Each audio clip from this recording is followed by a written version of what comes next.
Hi everyone. Great to have you here at Monkey DFIC. Get comfortable because today we're presenting What If Shanks Died Instead of Ace. Before we start, a gentle reminder, if you love stories like this, please like and subscribe. It helps the algorithm show our videos to more people. And now, the moment you've been waiting for. Chapter 1, The Crimson Tide cannon fire screamed through the sky over Marineford as pirates and marines clashed in a war that would change the world forever. The execution platform loomed above the chaos, where Portgas D. Ace knelt in sea stone cuffs, waiting for death. Monkey D. Luffy punched through another line of marines, his fists bloody but his eyes locked on his brother. He'd fought his way from Impel down to this battlefield, broken into the most secure government facility on the planet, and battled countless enemies. Nothing would stop him now. Ace! Luffy screamed, his voice somehow cutting through the cacophony of battle. I'm coming! Whitebeard's massive form dominated one side of the bay, his bicento swinging in devastating arcs as he created earthquakes with each strike. The Marines' formation shattered under the combined assault of the Whitebeard commanders and their allies. Marco the Phoenix soared overhead, blue flames trailing behind him as he intercepted Admiral Kizaru's light beams. Fleet Admiral Sengoku watched from beside the execution platform, his face grim. This war has escalated beyond our predictions, he muttered to Vice Admiral Garp, who sat stone-faced beside him. Your grandsons are causing quite the commotion, Garp. Garp didn't respond. His weathered face showed nothing, but inside, his heart tore between duty and family. Luffy bulldozed forward, using Gear Second to blast past a group of vice admirals. His skin steamed pink, veins bulging as he pushed his rubber body beyond its limits. Emporio Ivankov followed close behind, protecting Luffy's flank with hormone-enhanced kicks that sent Marines flying. Go, Straw Boy! Ivankov shouted. We've got your back. Ace watched his younger brothers approach with wide eyes filled with conflicting emotions. You idiot, he shouted, tears threatening. Why did you come? I told you to live your own life. The key to Ace's handcuffs jingled in Luffy's hand as he finally reached the execution platform, having snatched it during the confusion. Because we're brothers. Luffy yelled back, grinning despite the blood running down his face. Just as Luffy reached for Ace, Admiral Akainu emerged from behind a wall of flames, his arm transforming into magma. Dragon's son, Akainu growled, and Roger's son. Two demons that must be extinguished. The Admiral lunged forward, his fist burning with such intensity that nearby Marines backed away. Luffy twisted to avoid the blow, but exhaustion slowed him just enough that Akainu's fingers grazed his chest, leaving a sizzling burn across his torso. Luffy screamed but didn't falter. He needed to free Ace. Nothing else mattered. Gomu Gomu no jet pistol. His fist stretched with blinding speed, catching Akainu in the jaw and snapping the Admiral's head back momentarily.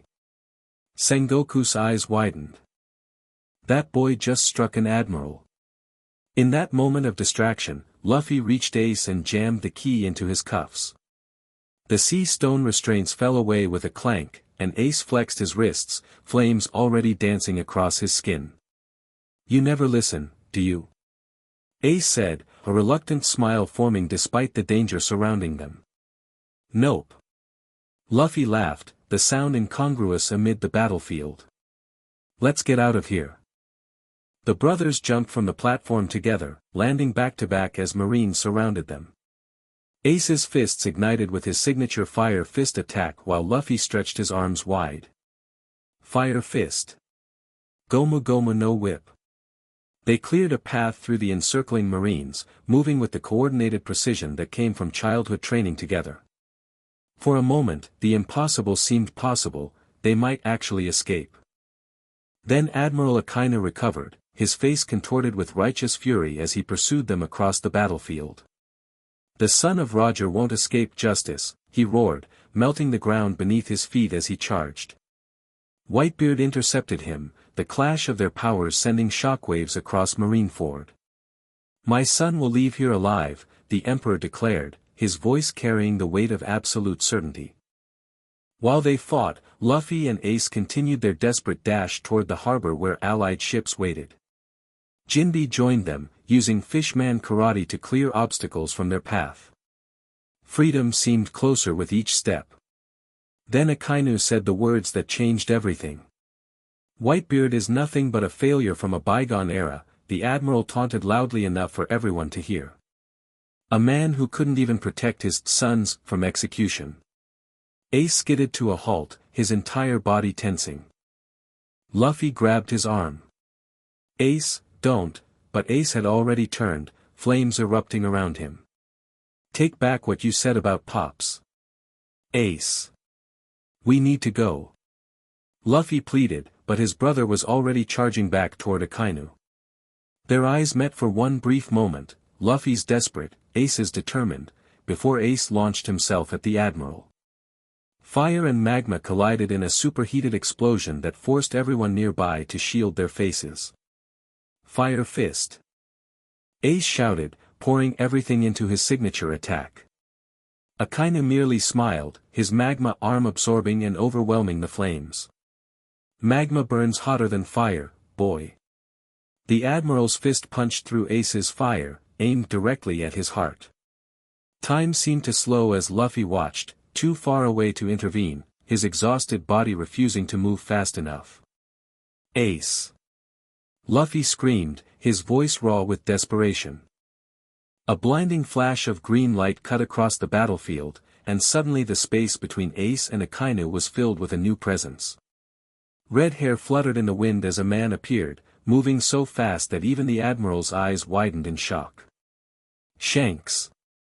The red-haired emperor had arrived at Marineford, his sword drawn and coated with Conqueror's haki so powerful that lesser marines collapsed unconscious around him. His single arm deflected Akainu's magma fist with his blade. "That's enough," Shanks said, his voice carrying across the suddenly hushed battlefield. "This war ends now." Behind him, the red-haired pirate's ship had appeared at the edge of the bay, Ben Beckman and the others already leaping into battle position. Sengoku stared in disbelief. "Red-haired Shanks, what are you doing here?" Shanks didn't take his eyes off Akainu, but he projected his voice for all to hear. "I'm here to stop this madness. Too many good men have died today." "This is world government business," Akainu growled. "Another emperor interfering will be considered an act of war." Shanks smiled, but it didn't reach his eyes. "We're already at war, Admiral. I'm offering a chance to end it before more blood spills." Using the distraction, Marco swooped down to grab Ace, pulling him away from the immediate danger zone. "Time to go, Yua," the Phoenix said urgently. "Don't waste this chance." But Ace's eyes remained fixed on Shanks, the man who had inspired his little brother, who had entrusted Luffy with his precious straw hat. The man who had just appeared to save him. "Why?" Ace whispered. Luffy stared with equal shock, his childhood hero standing before him on the battlefield. "Shanks." The red-haired pirate glanced back, meeting Luffy's eyes for the first time since that day in Fusha village. His smile softened into something genuine. "You've grown strong, Luffy," Shanks said. "Just as I knew you would." Before Luffy could respond, Akainu attacked again, unwilling to accept the interruption. His magma fist shot forward not toward Ace this time, but toward Luffy, who stood momentarily frozen in shock at seeing Shanks. "The son of dragon dies first," Akainu declared. Everything happened too fast. Shanks' eyes widened as he realized Akainu's target had changed. He pivoted, abandoning his defensive stance against the admiral to rush toward Luffy. Ace screamed a warning from Marco's grip. Luffy raised his arms in a futile attempt to block. Shanks reached Luffy just as Akainu's fist did, shoving the younger pirate aside with his only arm. Without his sword in position to block, Akainu's magma fist plunged straight through Shanks' chest. Blood sprayed across the stone as Shanks' body jerked from the impact. Akainu's arm emerged from his back, dripping with magma and blood. The silence that fell over Marineford was absolute. Even the cannon seemed to pause. Shanks! Luffy's scream shattered the quiet, raw with horror and disbelief. Ben Beckman fired a shot that struck Akainu with enough force to make the Admiral stagger backward, pulling his bloody fist from Shanks' chest. The Emperor collapsed to his knees, blood pouring from the massive hole where his heart had been. Somehow, he remained conscious, his eyes finding Luffy's. The hat. Shanks whispered, blood bubbling at his lips. Looks good on you. Luffy crawled forward, his own injuries forgotten as he reached for his mentor. No, no, no, Shanks, you can't, the red-haired pirate smiled through the pain. It's your era now, he managed. Find the One Piece, Luffy. Become the man I know you can be. Ace broke free from Marco and landed beside his brother, flames dying on his skin as shock took over. Why? He demanded again, voice cracking. Why would you die for me? Shanks turned his fading gaze to Ace. Roger would've. He coughed, more blood spilling, would've wanted you to live. And Luffy needs his brother. The Emperor's hand reached up, touching the straw hat on Luffy's head one last time. Then his arm fell, and the light faded from his eyes. Red-haired Shanks, one of the 4 Emperors of the Sea, was dead. A wave of Conqueror's haki exploded from Luffy with such force that cracks appeared in the ground beneath him. His scream held no words, just raw anguish that seemed to shake Marineford itself. Marines and pirates alike fell unconscious by the dozens as his uncontrolled haki swept across the battlefield. Ace grabbed Luffy's shoulders, his own tears falling freely. Luffy, we have to go, now. From the red-hair pirate's ship, Yasopp's sniper shots created a perimeter as Ben Beckman appeared beside his captain's body, his face like stone. We'll take him, he said to Ace. Get your brother out of here. The battle resumed with renewed chaos. Whitebeard, seeing Shanks fall, unleashed his full power against the Marines. Everyone retreat, the old Emperor roared. Get the boys to safety. Jinbe lifted the nearly catatonic Luffy, who couldn't tear his eyes from Shanks' body as Beckman carried it away. Ace covered their retreat with a massive wall of fire that temporarily blocked Akainu's pursuit. I'll kill you all, the Admiral raged behind the flames. Every last pirate. Marco and Jozu created an evacuation corridor as the Allied pirates began their retreat. The red-hair pirates fought with cold fury, their precision more terrifying than any berserker rage as they collected their fallen captain and covered the Whitebeard pirates' escape. Whitebeard himself stood as the rear guard, his bicento whirling as he created fissures in Marineford's very foundations. Consider this my final gift to you, Shanks, the old man muttered. Safe passage for the boys you saved. As they reached the ships, Luffy finally broke his silence, his voice hollow and broken. I never showed him, he whispered as Jinbe set him down on the deck. I never showed him I could be a great pirate.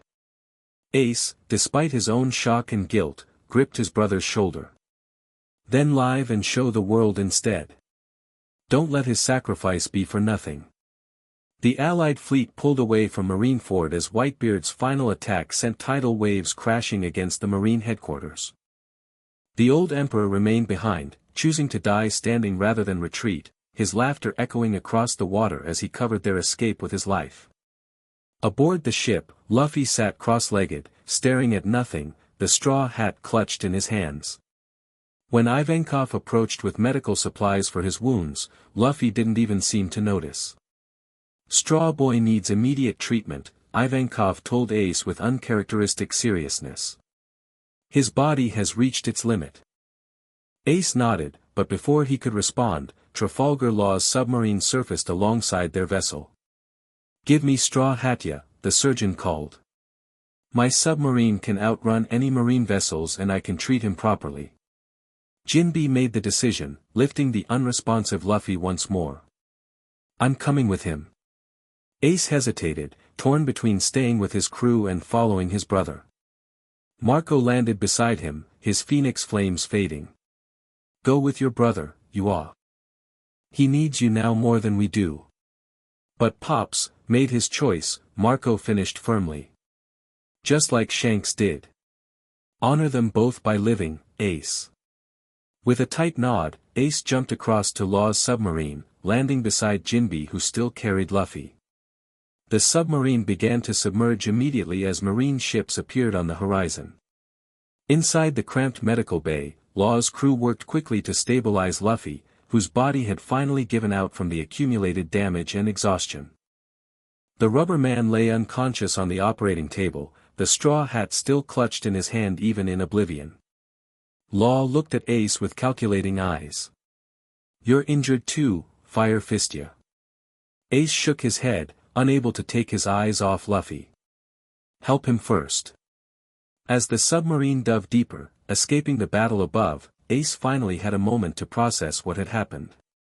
Shanks, a man he barely knew beyond reputation and Luffy's stories, had died saving him. Whitebeard might be dead too, covering their retreat. All for him. Why, he whispered again, the question that kept repeating in his mind. Why was I worth saving? Jinbe sat heavily nearby, his massive frame making the submarine's chair creak. Because to them, you were family. To Whitebeard, you were a son. To Shanks. The fishman paused. To Shanks, you were precious to someone he believed in. Ace looked at the straw hat in Luffy's grip. He believed in Luffy that much? Enough to die? Redhair saw something in your brother that the rest of us are still discovering, Jinbe said. Something worth betting the future on. The submarine continued its escape through the depths as news of what had happened at Marineford began spreading across the world. Red-haired Shanks was dead. Whitebeard had fallen.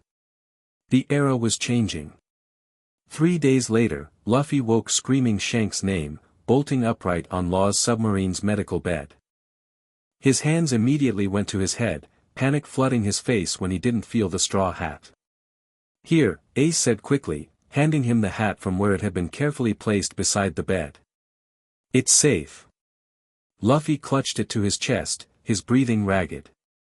For a moment, he seemed disoriented, looking around the unfamiliar metal walls of the submarine.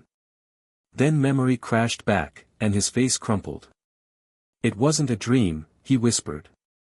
Shanks is. Ace moved to sit on the edge of the bed, placing a hand on Luffy's shoulder. Yeah. I'm sorry, Luffy. Luffy's eyes welled with tears, but he fought them back, his jaw clenching. He died, saving me. Saving us. He did, Ace confirmed, his own guilt evident. I don't understand why he would, because that's who he was, Luffy interrupted, his voice finding strength despite the pain. Shanks always protected people. Even when it cost him his arm. Now it cost him. He couldn't finish the sentence. Instead, he carefully placed the straw hat back on his head, his hands lingering on the brim. Law entered the medical bay, his face showing rare concern. You shouldn't be sitting up yet, Straw Hat ya. Your injuries are extensive. Where are we? Luffy asked, ignoring the warning. Approaching Amazon Lily, Law answered. It's the safest place for now. The Marines are hunting everyone who escaped Marineford. Luffy nodded absently, then turned to Ace. What about your crew? Whitebeard? Ace's expression tightened. We don't know yet. Pops was still fighting when we left. The Red Hair pirates took Shanks and retreated with the Whitebeard fleet. The mention of Shanks' crew made Luffy flinch visibly. He stared down at his hands, which bore the scars and bandages of the battle. I need to find them, he said quietly. I need to talk to Beckman and the others. Luffy, you can barely stand, Ace began. I need to. Luffy's voice cracked as he shouted, his fists clenching in the sheets. Shanks gave me this hat. He bet his arm on me. And now he's dead because of me. I have to face his crew. Law exchanged a glance with Ace.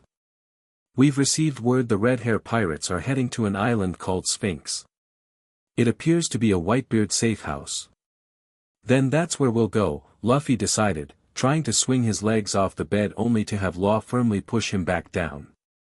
You'll go nowhere until I clear you medically, the surgeon said sternly. Unless you want your brothers and Shanks' sacrifices to be wasted on a corpse. The harsh words hit home.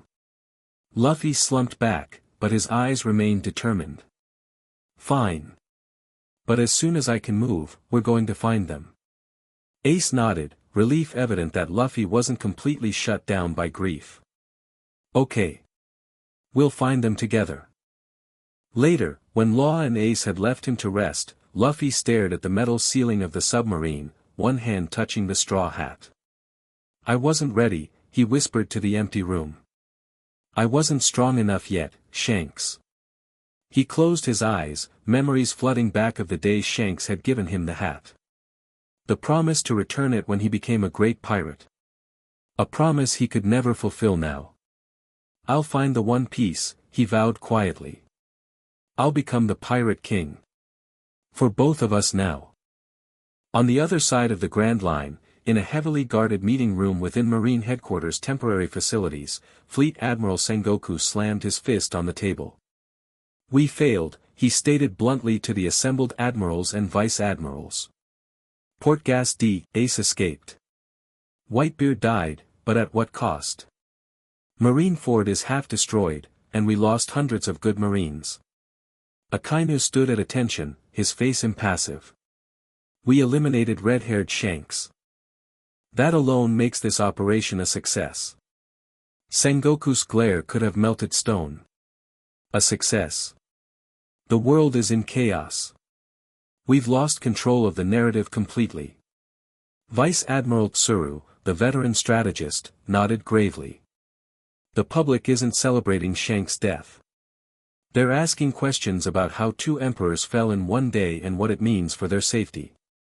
Screens around the room displayed newspaper headlines from across the world: Red Hair Falls, Heroic Last Stand or Government Execution. Two emperors down, Power Vacuum Threatens Global Stability, Straw Hat Luffy, the boy who Shanks died for. Garp sat silently at the end of the table, his weathered face revealing nothing of his thoughts about his grandson's escape. What's worse, Tsuru continued, is the reaction from the New World.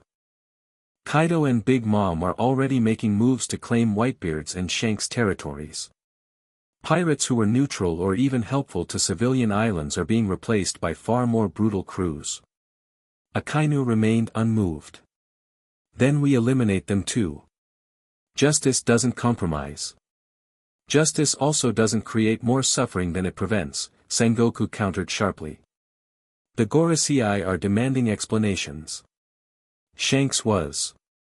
He hesitated.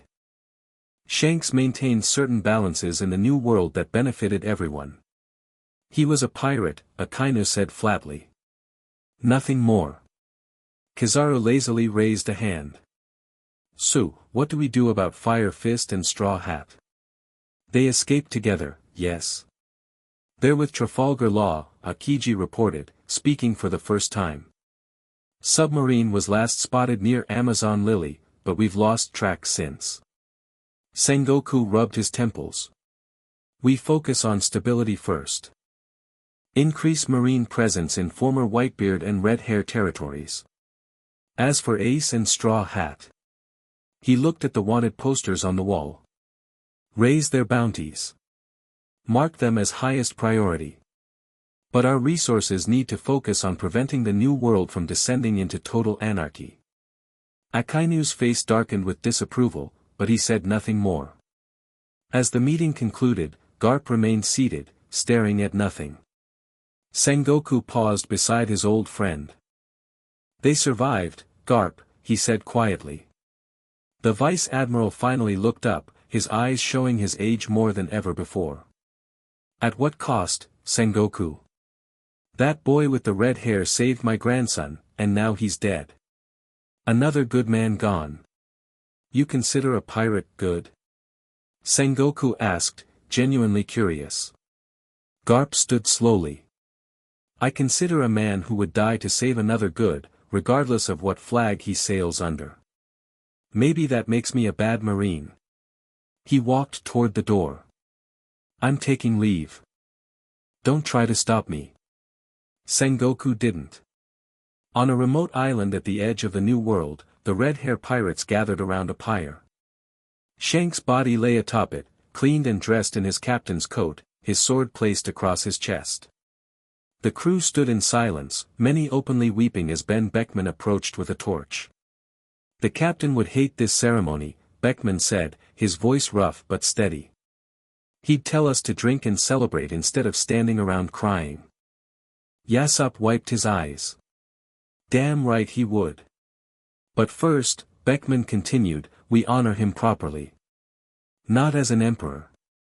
Not as a legend. But as our captain and our friend. Lucky Roo, uncharacteristically solemn, stepped forward. To the best damn captain on the seas. To Shanks, the crew echoed. Beckman placed the torch to the pyre, and flames quickly engulfed it, reaching toward the night sky. As the fire grew, the first officer pulled a bottle from his coat and uncorked it. His favorite, Beckman said, taking a drink before passing it to Yasopp. The bottle made its way around the crew, each member taking a sip in silent tribute. When the flames began to die down hours later, most of the crew had retreated to their camp, drinking and sharing stories as Shanks would have wanted. Beckman remained by the embers, joined by Yasopp and Roo. What now, Ben? Yasopp asked the question they'd all been avoiding. Beckman stared into the dying fire. We keep our promises. Shanks protected those territories for a reason. We continue that. The crew will follow you, Roo said. But you know Big Mom and Kaido won't respect our boundaries anymore. Then we make them respect us, Beckman replied, his eyes hardening. Shanks relied on his reputation and charisma. I don't have those. But I have other skills. Yasopp raised an eyebrow. You planning something, Ben? The first officer, now captain, nodded slowly. Shanks died protecting Ace, but more importantly, protecting Luffy. He believed that boy was important to the future. So we help secure that future. By doing what? Roo asked. By becoming the kind of crew no one wants to cross, Beckman said quietly. Shanks could afford to be merciful because everyone feared his power. We need to establish that fear quickly, or vultures will pick apart everything he built. The three men fell silent, watching the last embers of their captain's pyre fade to ash. A new chapter was beginning for the red-hair pirates, darker and more dangerous than before. 1 week later, Trafalgar Law's submarine surfaced near a small, uninhabited island.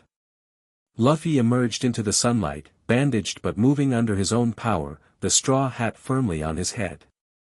Ace and Jinbe followed close behind. This is as far as I go, Law announced. My crew has our own objectives. Luffy turned to the surgeon, his face serious. Thank you for saving us. Law shrugged, uncomfortable with gratitude.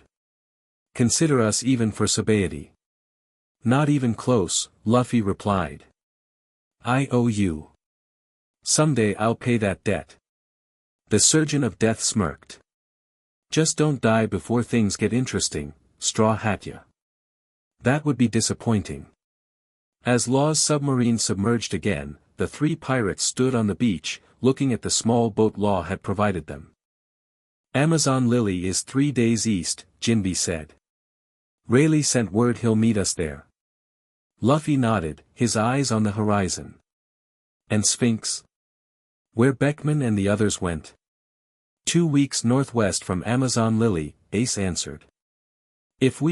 He stopped as Luffy suddenly dropped to his knees in the sand, his shoulders shaking. Concerned, Ace knelt beside him. Luffy? I keep seeing it, Luffy whispered, his voice raw. Akainu's fist going through Shanks' chest. Every time I close my eyes. Ace placed a hand on his brother's back, feeling helpless. I see it too. I wasn't strong enough, Luffy continued. I trained and trained, broke into Impel Down, fought through Marineford, and in the end, someone else had to die to save me. Again. Jinbe joined them, his massive frame casting a shadow over the brothers. Luffy, strength isn't, don't, Luffy interrupted, his voice suddenly hard. Don't tell me it's not about strength. It is. If I'd been stronger, Shanks wouldn't have had to save me. If I'd been stronger at Sabaody, my crew wouldn't have been scattered. He looked up, tears streaming down his face but his eyes blazing with determination. I'm tired of people protecting me while I watch them get hurt. He stood abruptly, fists clenched at his sides. Rayleigh offered to train me for 2 years. I'm taking him up on it. Ace blinked in surprise. 2 years. What about your crew? They'll wait, Luffy said with absolute certainty. They're getting stronger too, I know it. And when we meet again. He touched the straw hat. I'll be worthy of carrying this. Jinbe nodded approvingly. A wise decision. Ace wasn't so sure. Luffy, you don't need to prove, I do, Luffy cut him off. Not to anyone else. To myself. He turned to face his brother fully. What about you? What will you do now? The question hit Ace hard. What would he do? The Whitebeard pirates were in disarray, their captain dead or dying. He had escaped execution only because 2 legendary pirates had sacrificed themselves. The guilt of that weighed on him like a mountain. I don't know, he admitted. I can't just go back to how things were. Luffy's expression softened. Then find your answer while I train. We'll meet again when we're both stronger. Jinbe cleared his throat. I received a message from Marco this morning. The remaining Whitebeard commanders are gathering at Sphinx, along with the Red Hair pirates. Perhaps your answers lie there, Ace. Ace nodded slowly.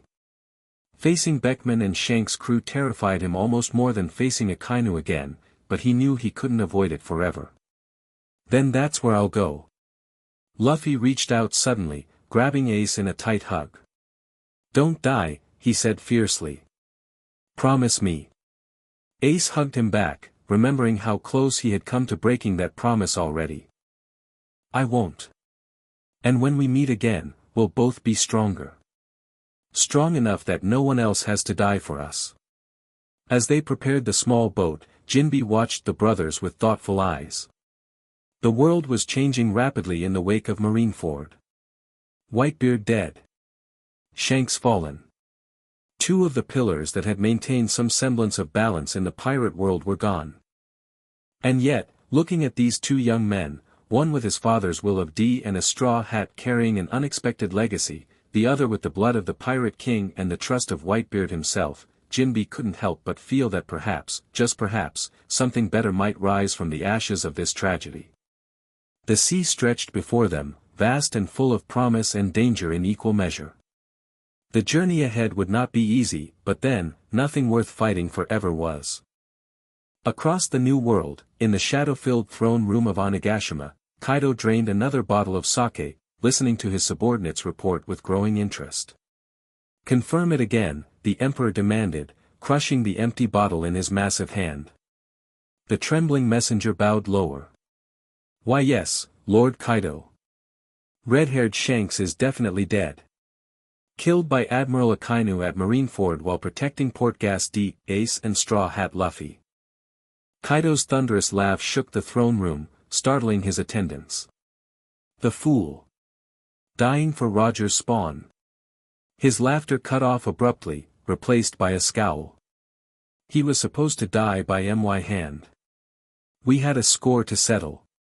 The beast pirate's captain hurled his broken bottle against the wall, narrowly missing the messenger's head. And Whitebeard? What of that old man? Confirmed dead as well, sir. He remained at Marineford to cover the retreat of his allies.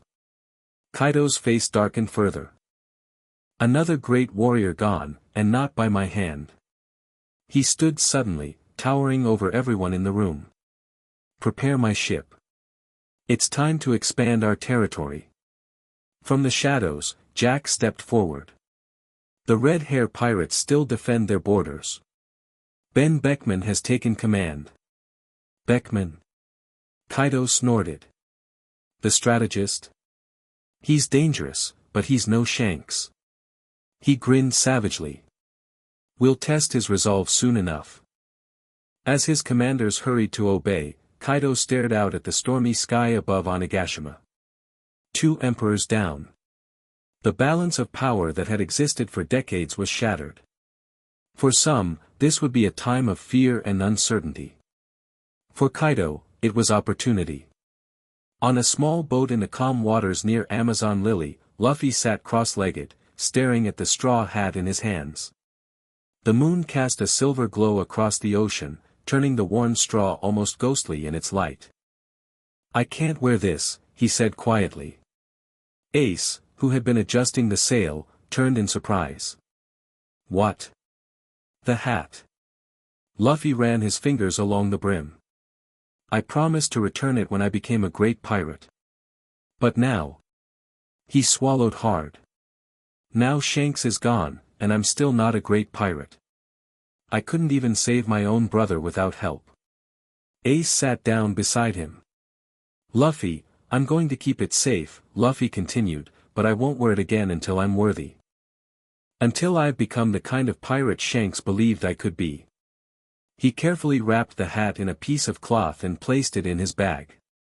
In its place, he tied a red bandana around his head, the color a silent tribute to the red-haired pirate who had set him on this path. 2 years, Luffy said, his eyes reflecting the determination that had carried him through Impel Down and Marineford. In 2 years, I'll be strong enough to protect everyone. To honor what Shanks did. Ace watched his younger brother, seeing something new in him, a maturity born from loss and grief, but also an unbreakable resolve. You already honor him, Ace said softly. By living. Luffy shook his head. Living isn't enough. Not anymore. He looked up at the stars, countless and brilliant above the open ocean. I'm going to change the world, Ace.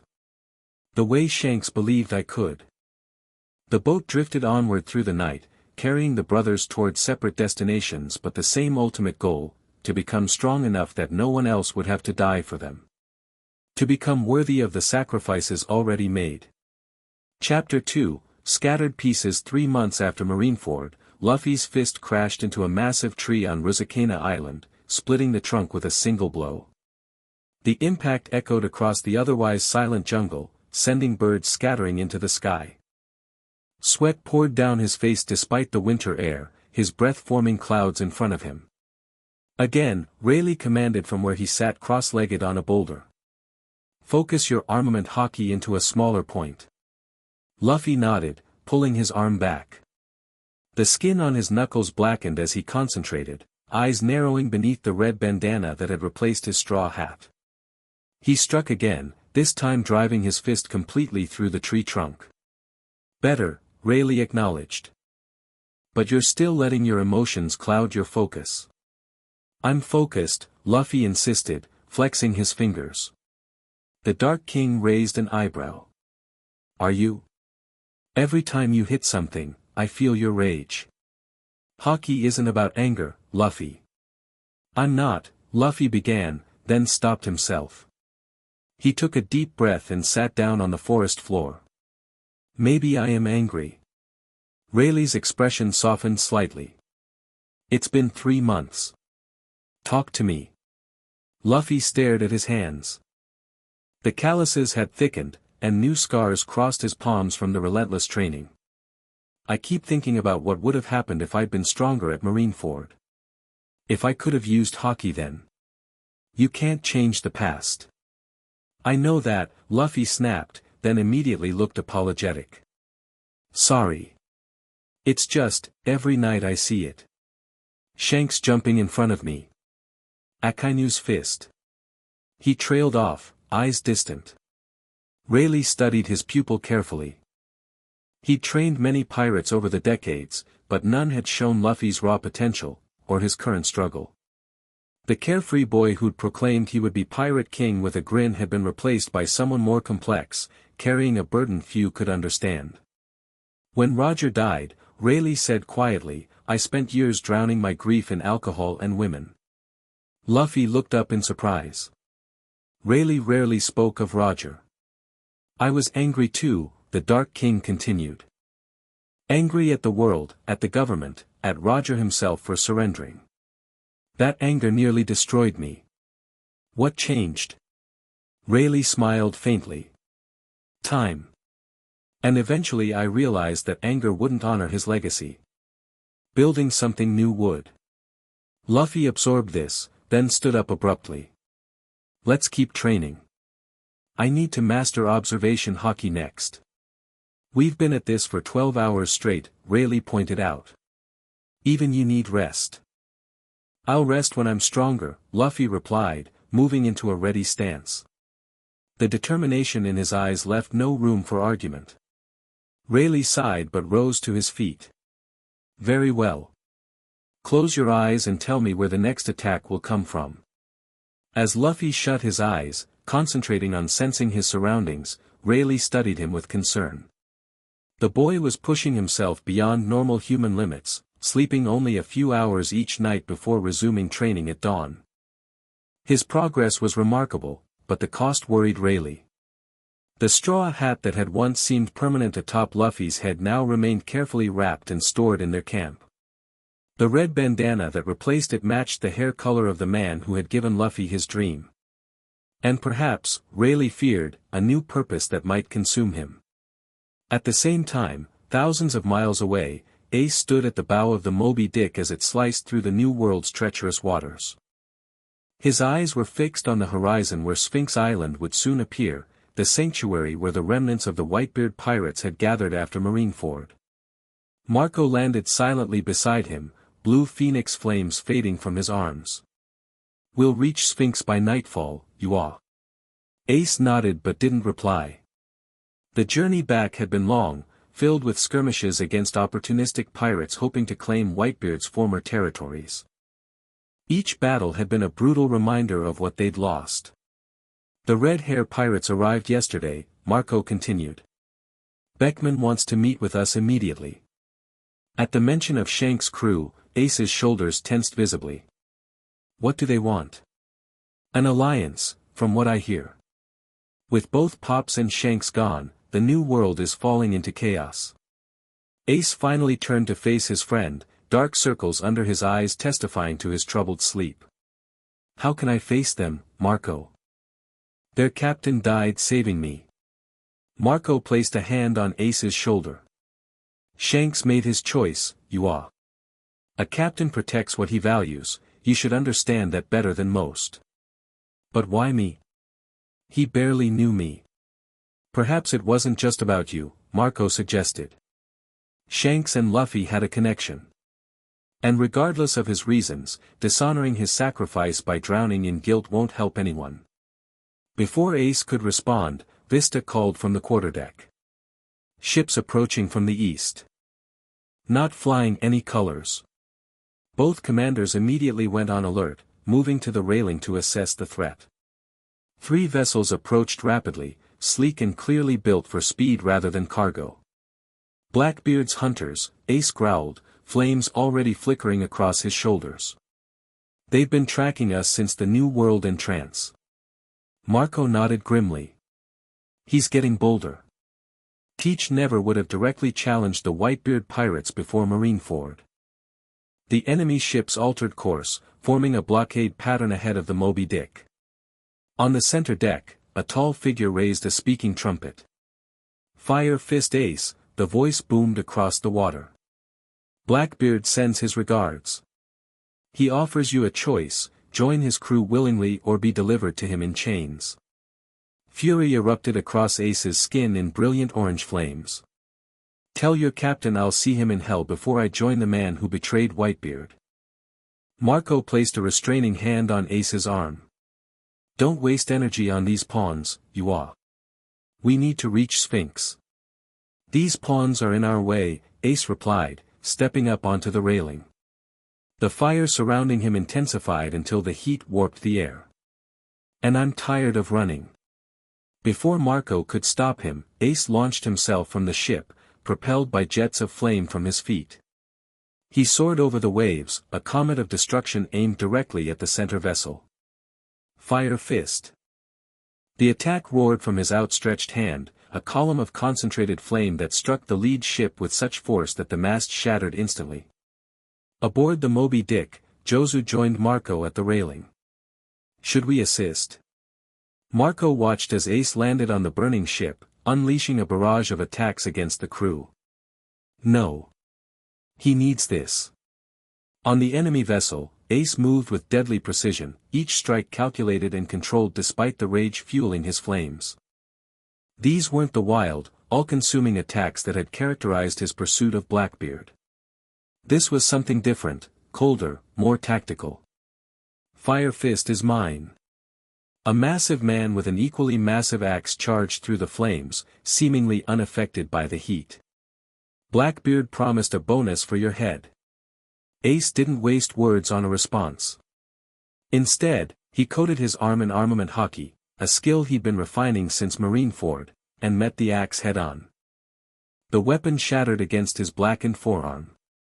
The axe-wielder's shock lasted only a moment before Ace's hockey-infused fist crashed into his chest, sending him hurtling overboard. Within minutes, the deck was cleared of conscious enemies. Ace stood amid the flames, unburned but breathing heavily. He'd pushed himself harder than necessary, and he knew it. With a gesture, he extinguished the fires he'd created, leaving only smoking timber. The other two ships had already begun retreating, their captains apparently deciding Blackbeard's bonus wasn't worth the risk.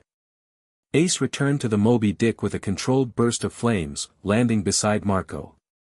"Feel better?" the Phoenix asked, his tone neutral. Ace flexed his fingers, examining the already fading hockey. "No. But it's a start." Marco nodded understanding. "Save some of that anger for our meeting with Beckman, You might need it." As they continued toward Sphinx, Ace returned to the bow, lost in thought. Since Marineford, sleep had brought only nightmares, Akainu's fist punching through Shanks' chest, Whitebeard standing defiant as Marine headquarters crumbled around him. Waking hours weren't much better, filled with memories and questions that had no answers. But in battle, at least, things became clear. Simple. And for brief moments, the guilt receded enough to breathe. In the secured communication room of Revolutionary Army headquarters, Sabo slammed his fist against the wall hard enough to crack the stone. 3 months, he shouted, rounding on Koala who stood nearby. 3 months, and we're just now learning Luffy was at Marineford. That he nearly died. That he watched Shanks die protecting him. Koala's expression remained calm despite her colleague's outburst. Our intelligence networks were compromised after the war. The world government has been unusually effective at controlling information. That's not good enough, Sabo growled, running a hand through his blonde hair in frustration. He's my brother, Koala. I should have been there. You didn't even remember you had brothers until recently, she reminded him gently. And Dragon-san specifically ordered all revolutionary forces to stay away from Marineford. Sabo paced the room like a caged animal. The newspaper clipping that had finally reached them showed a grainy photo of Luffy being carried from the battlefield, bloodied and unconscious. The headline proclaimed, "Straw Hat Luffy, the boy red-haired Shanks died to protect." Where is he now? Sabo demanded. Unknown. He was last seen with Trafalgar Law, but they've since disappeared. Some reports place him with Silver's Rayleigh, but we can't confirm. Sabo stopped pacing, his expression hardening into resolve. I need to find him. Dragon-san won't approve a personal mission during such critical operations, Koala warned. The power vacuum in the New World has created opportunities we can't ignore. I don't care. This is my brother we're talking about. The door opened, and Dragon himself entered, his imposing figure filling the doorway. Your brother is safe, Sabo. Both revolutionaries straightened instinctively at their leader's arrival. Dragon crossed to the table where intelligence reports were scattered and picked up the newspaper with Luffy's photo. You've confirmed his location? Sabo asked hopefully. I have my sources, Dragon replied cryptically. Luffy is training with Rayleigh on Rusakana. He's chosen to spend 2 years preparing before rejoining his crew. Relief washed over Sabo's face. Then he's okay. Physically, perhaps. Dragon set the paper down. But he witnessed Shanks' death while saving him and his brother. Such experiences leave marks that aren't visible. Sabo's fists clenched at his sides. All the more reason I should go to him. No. Dragon's tone left no room for argument. Luffy has chosen his path, just as you chose yours. Interfering now would only complicate things. But, there is a way you can help your brother, Dragon interrupted. By continuing our work here. The world is shifting, Sabo. Whitebeard and Shanks were pillars that maintained a certain balance. With both gone, the world government is pushing for greater control while pirates like Blackbeard seize power. Dragon turned to face the world map on the wall, marked with territories and influence zones that had changed dramatically since Marineford. We need to be ready to move when the moment comes. Koala stepped forward. The intelligence report from Baltigo just arrived. Blackbeard's forces attacked another of Whitebeard's former territories yesterday. Dragon nodded. And the Red Hair Pirates? Consolidating under Beckman's leadership. They've called a summit of Shanks' former allies at Sphinx Island. Our sources say they're forming a coalition to stabilize the New World. Interesting. Dragon studied the map thoughtfully. Beckman always was the strategist behind Shanks' charisma. Sabo looked between them, frustration evident. So we just wait. While Luffy suffers alone. Dragon's expression softened almost imperceptibly. Your brother is stronger than you give him credit for, Sabo. And he's not alone, he has his crew, even if they're separated for now. He placed a hand on Sabo's shoulder, a rare gesture from the normally distant leader. If you truly want to help Luffy, help us create a world where he can pursue his dream freely. That's what Shanks died for, after all. Sabo took a deep breath, struggling with the conflict between his duty and his newfound brotherly instincts. Finally, he nodded. What do you need me to do? Dragon turned back to the map. We've received reports of unusual world government activity near former Red Hair territories. I need you and Koala to investigate. What kind of activity? Ships that don't match known marine patterns. Weapons being moved under cover of night. And rumors of a project called Cerberus that began immediately after Shanks' death. Koala frowned. You think they're taking advantage of Shanks' absence specifically? I think, Dragon said carefully, that Shanks may have been keeping certain knowledge from reaching the wrong hands. Knowledge that the government wants very badly. Sabo's eyes narrowed with new determination. When do we leave? Tomorrow. Prepare carefully, this mission requires subtlety, not your usual flair. After Dragon left, Koala watched Sabo with concern. Are you okay? The revolutionary took one last look at the newspaper photo of his injured brother before folding it and tucking it into his coat pocket. I will be. After I find out what Shanks died protecting, and make sure it was worth it. Sunset painted Sphinx Island in gold and crimson as the Moby Dick dropped anchor in the sheltered bay. The island, one of Whitebeard's most closely guarded sanctuaries, rose from the sea in a series of forested plateaus, topped by a mountain shaped remarkably like the mythical creature it was named for. Ace stood at the gangplank, steeling himself for what awaited. The Red Force was already anchored nearby, its crimson sails furled but still distinctive among the assembled vessels of Whitebeard's allied crews. They're waiting in the main hall, Marco said, joining him. Just the corps commanders from both crews for now. Ace nodded, his throat tight. Let's not keep them waiting then. They walked in silence through the settlement that had grown around the bay, a community of families and supporters who had lived under Whitebeard's protection for decades. Many stopped to bow respectfully as they passed, some reaching out to touch Ace's arm or offer quiet words of condolence. They're mourning both captains, Marco observed. Pops protected this island, but Shanks kept the balance that allowed places like this to exist at all. The main hall sat atop the highest habitable plateau, a massive wooden structure built in Whitebeard's early days. Inside, lanterns cast a warm glow over the assembled pirates, the division commanders of the Whitebeard crew on one side, the core members of the Red Hair Pirates on the other.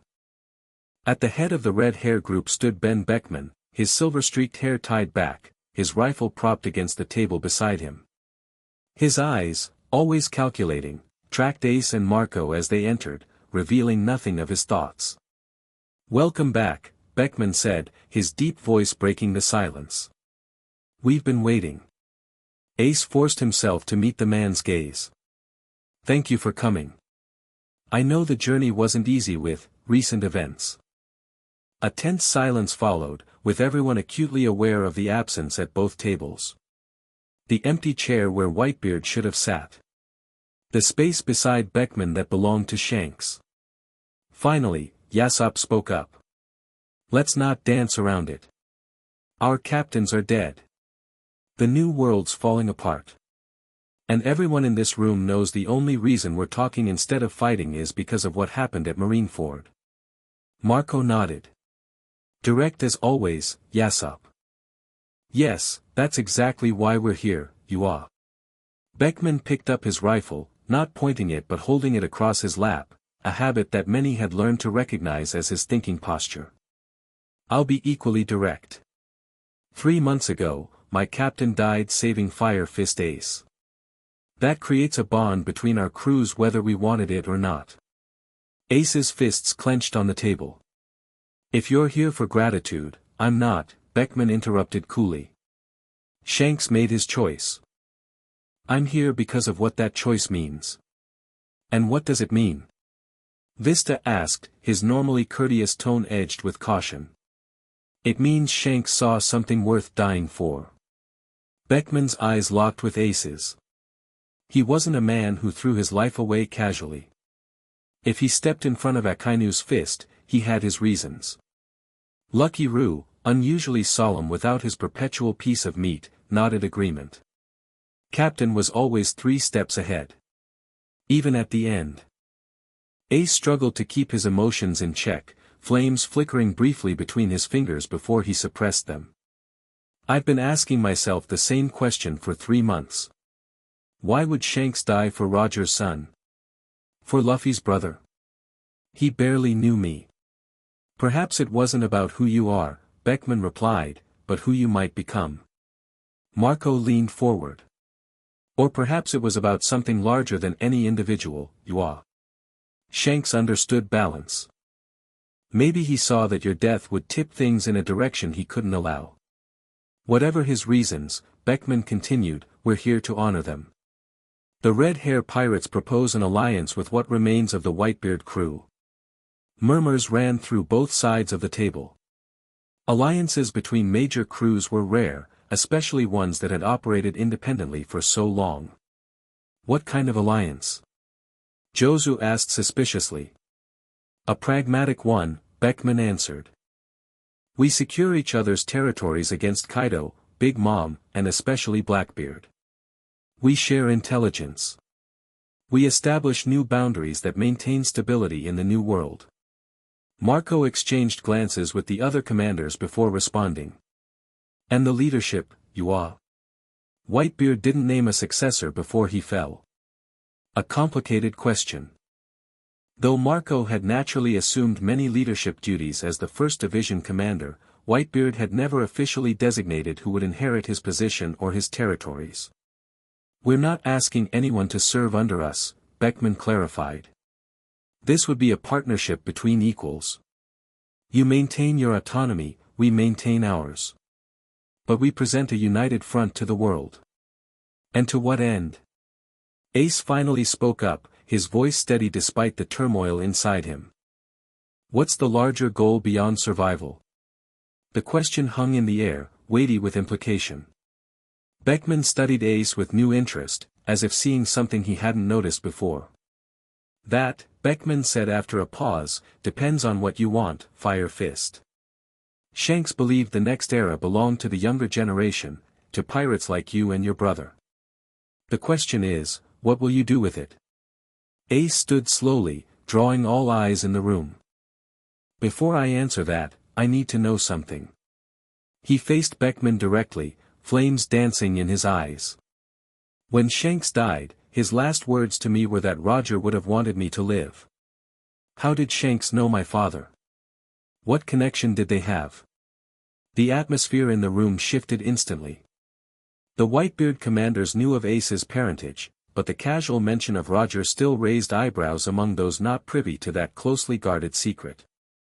Beckman exchanged glances with Yasopp and Rue, some unspoken communication passing between the veteran pirates. Finally, Beckman set his rifle on the table. Shanks was an apprentice on Roger's ship, he said. He and Buggy both. They were just boys when they sailed with the Pirate King on his final voyage. The revelation hit Ace like a physical blow. He sailed with Roger. And you never thought to mention this? It wasn't our place, Yasopp said. Shanks rarely spoke of those days, even to us. But he knew your father well, Ace. And from what little he shared, Roger would indeed have wanted you to live your own life, free from his shadow. Ace sank back into his chair, mind reeling. All this time, Shanks had carried this connection to his father, a connection that might have answered questions that had haunted Ace his entire life. There's more, Beckman continued. Shanks was there when Roger turned himself in. He witnessed your father's final days, his execution. It affected him deeply. Why didn't he ever tell me? Ace demanded, anger and confusion warring in his voice. Because you never asked, Rue said simply. And because Shanks respected that each man should forge his own path without being burdened by the past. Marco watched Ace carefully, concerned about how he would process this revelation. To his surprise, instead of the explosive reaction he'd expected, Ace grew very still, flames receding completely as he absorbed the information. So when Shanks jumped in front of Akainu's attack, Ace said slowly, it wasn't just about saving me or protecting Luffy. He was fulfilling some debt to Roger. Beckman shook his head firmly. Don't diminish his choice like that. Shanks didn't operate on debts and ledgers. Whatever his history with Roger, he made his decision in that moment because of who you are, not just whose son you are. And who am I? Ace asked quietly. The son of the Pirate King who couldn't even save himself at Marineford. Who watched two legends die covering his escape. The room fell silent again, the raw pain in Ace's question leaving even the hardened pirates uncomfortable. Finally, it was Yasopp who answered. You're the man my captain believed was worth saving, the sniper said firmly. That's enough for me. Beckman nodded agreement. Shanks saw something in both you and your brother. Something worth preserving at any cost.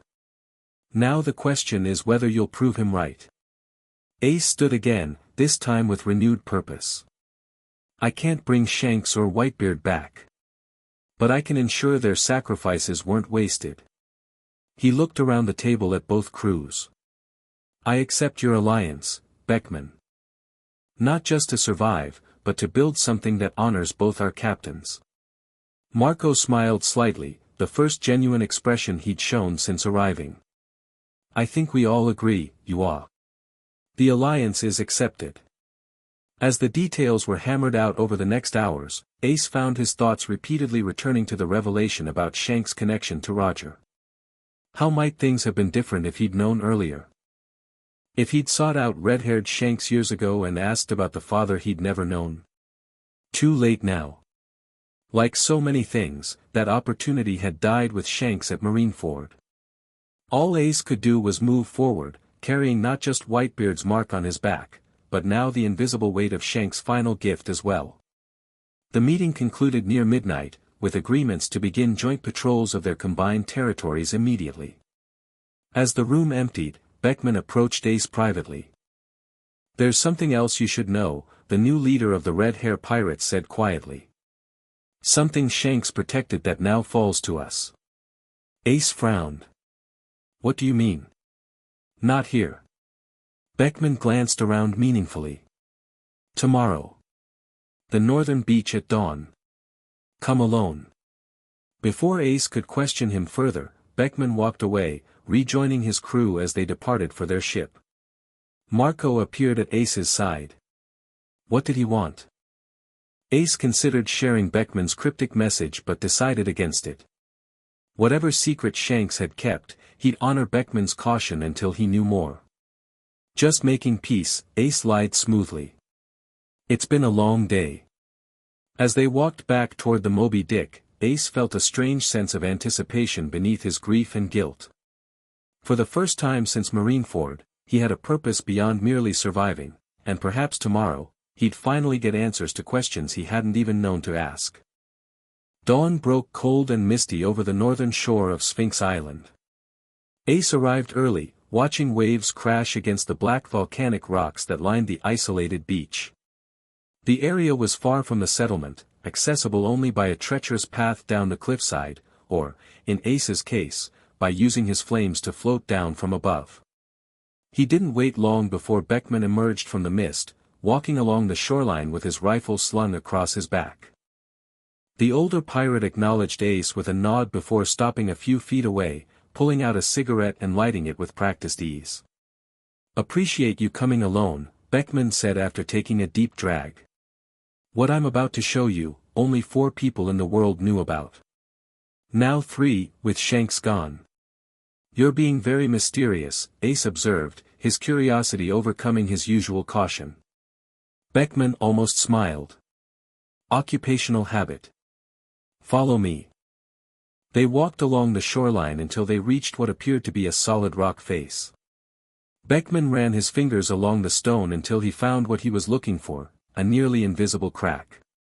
He pressed firmly, and a section of rock shifted inward, revealing a narrow passage. "A hidden cave?" Ace asked, peering into the darkness. "Much more than that." Beckman retrieved a lantern from inside the entrance and lit it. "Watch your step." The passage descended steeply, the air growing noticeably cooler as they ventured underground. After several minutes of careful climbing, the narrow tunnel opened into a spacious cavern. Beckman raised the lantern, illuminating what lay within. Ace's breath caught in his throat. The cavern walls were covered with writing, not just any writing, but the distinctive angular symbols of poneglyphs. Unlike the stone blocks Ace had heard of, these inscriptions were carved directly into the living rock of the cave. At the center of the chamber stood a stone table, and upon it rested a small wooden chest. "What is this place?" Ace whispered, the weight of history pressing down on him. "Shanks called it the library," Beckman replied, his voice equally hushed. "It's one of several hidden chambers scattered across the Grand Line and New World. Places where knowledge was preserved that the world government would destroy if they found it. And Whitebeard knew about this. On his own island. Whitebeard provided the location. Shanks provided the contents." Beckman gestured to the chest. "That's what I wanted you to see." Ace approached the stone table cautiously. "What's inside?" "Something Shanks retrieved from Laugh Tale itself, when he was with Roger." The name of the legendary final island sent a shock through Ace. Laugh Tale. Shanks was there. Beckman nodded. As Roger's apprentice, he witnessed the discovery of the One Piece. But unlike Rayleigh, who stayed with Roger until the end, Shanks left the crew before they returned to the public eye. He took certain responsibilities with him. With reverent care, Beckman opened the chest. Inside, nestled on red velvet, lay what appeared to be a glass cube, approximately the size of a man's fist. Within the cube, something dark shifted and moved like liquid shadow. "What is it?" Ace asked, finding himself reluctant to touch it. "We don't know exactly," Beckman admitted. Roger called it a key fragment. Whatever it unlocks, it was important enough that Shanks spent the last 22 years keeping it hidden and safe. Ace stared at the cube, mesmerized by the swirling darkness within. "And now? Now it's in danger." Beckman's voice hardened. Blackbeard isn't just hunting Whitebeard's territories or devil fruit powers. He's searching for these fragments. We believe he already has one, stolen from a protected island in South Blue. How many are there? 3, according to the poneglyphs. One was kept by Roger himself and supposedly went to his grave with him. The second is this one. The third. Beckman shook his head. Unknown. Possibly already in the world government's possession. Ace looked up from the cube to meet Beckman's steady gaze. Why show me this? Why not Marco or one of the other commanders? Because Shanks died protecting you, Beckman said simply. Whatever he knew about Roger, about you, about the future, it led him to make that choice in that moment. I'm honoring his instincts by trusting you now. The weight of this trust settled on Ace's shoulders alongside everything else. What do you expect me to do? Help us protect it, Beckman replied. Not just the fragment, but what it represents, the truth of the Void Century, the purpose of the ancient weapons, the meaning of the will of D. He gestured at the inscriptions covering the walls. All of it. Ace circled the table slowly, examining the poneglyph writing though he couldn't read it. The will of D, my middle initial. Shanks believed the D was crucial. That people carrying that name would shape the coming era. Beckman closed the chest carefully. You. Your brother. Even Teach, unfortunately. The mention of Blackbeard darkened Ace's expression. He needs to be stopped. Yes, but not recklessly, Beckman cautioned, clearly referencing Ace's disastrous solo pursuit of the traitor. Blackbeard is more dangerous now than ever. He's hunting something specific, and these fragments are part of it. Ace took a deep breath, absorbing everything he'd learned. So this alliance between our crews is about more than just territories or revenge, Beckman confirmed. It's about preventing the wrong people from obtaining power that should remain hidden. The cavern fell silent save for the distant dripping of water. Ace felt the convergence of too many threads, his father's legacy, Whitebeard's protection, Shanks' sacrifice, and now this mysterious fragment tied to the world's greatest secrets. I'll help protect it, he finally said. But I need to know everything. No more secrets, Beckman. If I'm going to risk my life, risk my crew's lives, I need the full picture. The red-hair pirate's new leader studied him for a long moment, then nodded. Fair enough. There's a journal in the chest beneath the cube. Shanks' personal record of everything he learned from Roger and discovered afterwards. Read it tonight. It will answer many of your questions. He handed the small chest to Ace, who took it with surprised reverence. You're just giving this to me? Shanks would have, Beckman said with quiet certainty. The fragment stays here for now, but the knowledge, that belongs to Roger's son. Ace stared down at the chest in his hands, feeling its weight, both physical and metaphorical. Thank you. Beckman merely nodded and moved toward the exit. We'll speak again tomorrow after you've read it. The Alliance meeting is set for noon. As they climbed back toward the surface, Ace's mind raced with implications. Everything he thought he knew about Shanks, about his father, about the very nature of the ongoing struggle for the One Piece was shifting beneath his feet. When they emerged into the morning light, now bright enough to dispel the earlier mist, Ace squinted against the sudden brightness. One more question, he said as Beckman prepared to depart. Does Luffy know any of this? Beckman paused. No. Shanks kept him separate from this burden intentionally. But the time will come when he too must learn the truth. He looked at Ace seriously.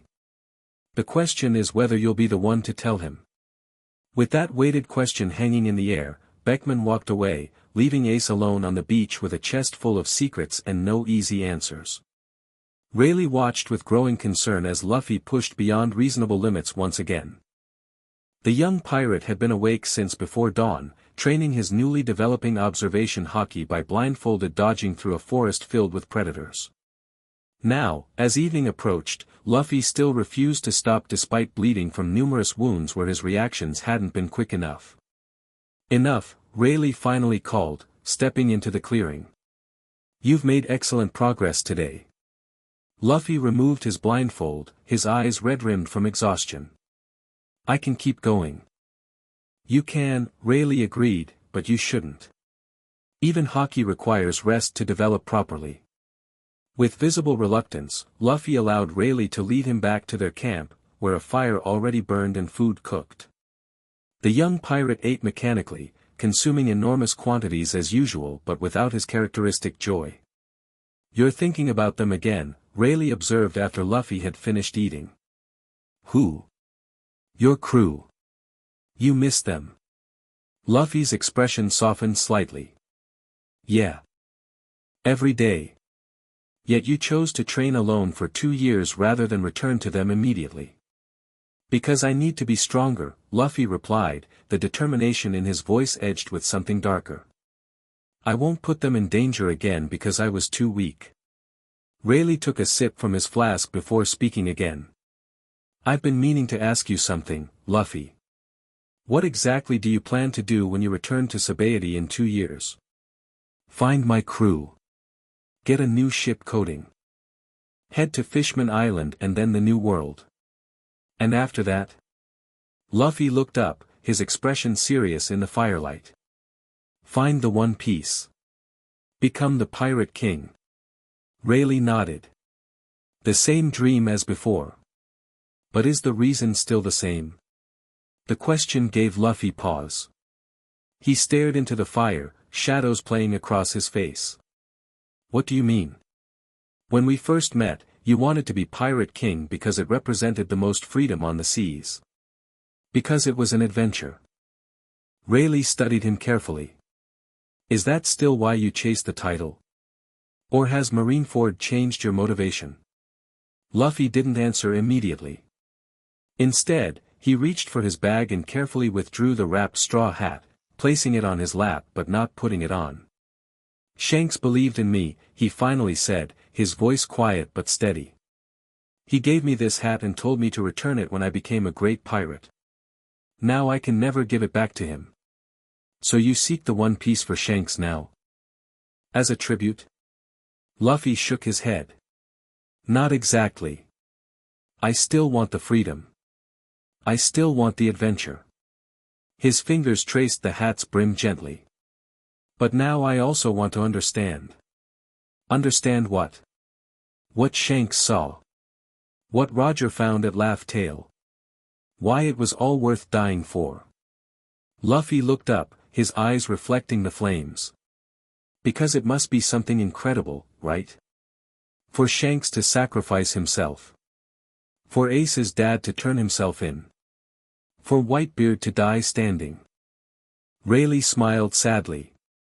Indeed it is something incredible.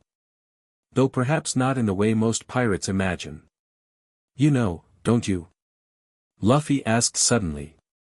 You were there with Roger. I was. Will you tell me? What the One Piece really is? Rayleigh took another drink from his flask, considering the request. I could. But I think you know my answer already. Luffy nodded, a hint of his old smile briefly appearing. That would ruin the adventure. Exactly. Rayleigh set his flask down. Whatever drives you, Luffy, freedom, tribute, understanding, the journey must be your own. That's what Roger believed. What Shanks believed too. They sat in companionable silence for a while, the fire crackling between them. Finally, Luffy rewrapped the straw hat and placed it carefully back in his bag. I think, he said slowly, I want all three. Freedom. Honoring Shanks. Understanding the truth. He looked at Rayleigh directly. Is that okay? The Dark King laughed, genuine warmth in the sound. It's more than okay, Luffy. It's exactly as it should be. For the first time in days, Luffy relaxed slightly, some of the driven intensity leaving his posture. Thanks, Rayleigh. For everything. Don't thank me yet, Rayleigh warned with a grin. Tomorrow we start working on your Conqueror's hockey control. It won't be pleasant. Good, Luffy replied, the determination returning to his voice but without the earlier edge of desperation. I need to master it all. As Luffy finally succumbed to exhaustion, falling asleep where he sat, Rayleigh watched him thoughtfully. The boy was changing, growing in ways beyond just strength and skill. The carefree pirate who'd arrived at Sabaody was evolving into something more complex, tempered by loss but not broken by it.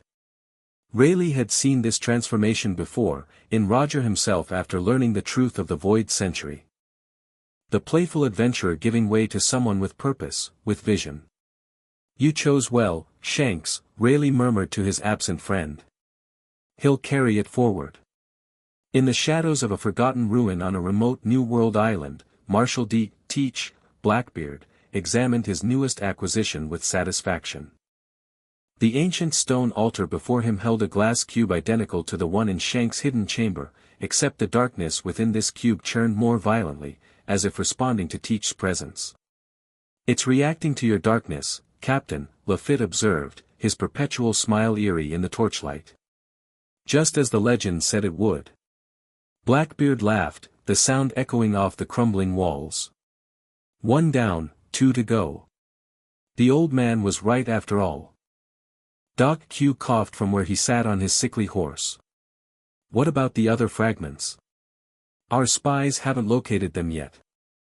Oh, I know where one is, Blackbeard replied confidently. Redhair kept it hidden for decades, but now that he's gone. His grin widened. Let's just say certain secrets have started talking. Burgess, massive arms crossed over his chest, frowned. Beckman won't give it up easily. The red-hair pirates are still dangerous. Of course they are, Blackbeard agreed. That's why we won't confront them directly. Not yet. He turned to another figure standing in the shadows. That's where our newest crew member comes in. The figure stepped forward into the torchlight, revealing a lean man with graying hair tied in a ponytail and a face marked with old scars. Most distinctive was the marine tattoo on his forearm, crossed out with a burn mark. Former Cypher Pole agent turned pirate, Blackbeard introduced him to the crew. An old acquaintance of Shanks, aren't you, Kieran? The man's cold smile never reached his eyes. We have history, yes. Kieran knows more about Shanks' movements over the last 20 years than anyone alive, Blackbeard continued. Including the location of his little library. Lafitte tilted his head curiously. And why would a former government agent help us? Especially against someone like Shanks. Because Red Hair took something from me, Kieran replied, his voice flat. Something I intend to reclaim. And the world government? Van Augur asked from his position by the window. Won't they hunt one of their own who's turned traitor? Kieran laughed bitterly. They think I'm dead. An unfortunate casualty during a mission in South Blue, a mission where I discovered certain truths they preferred buried.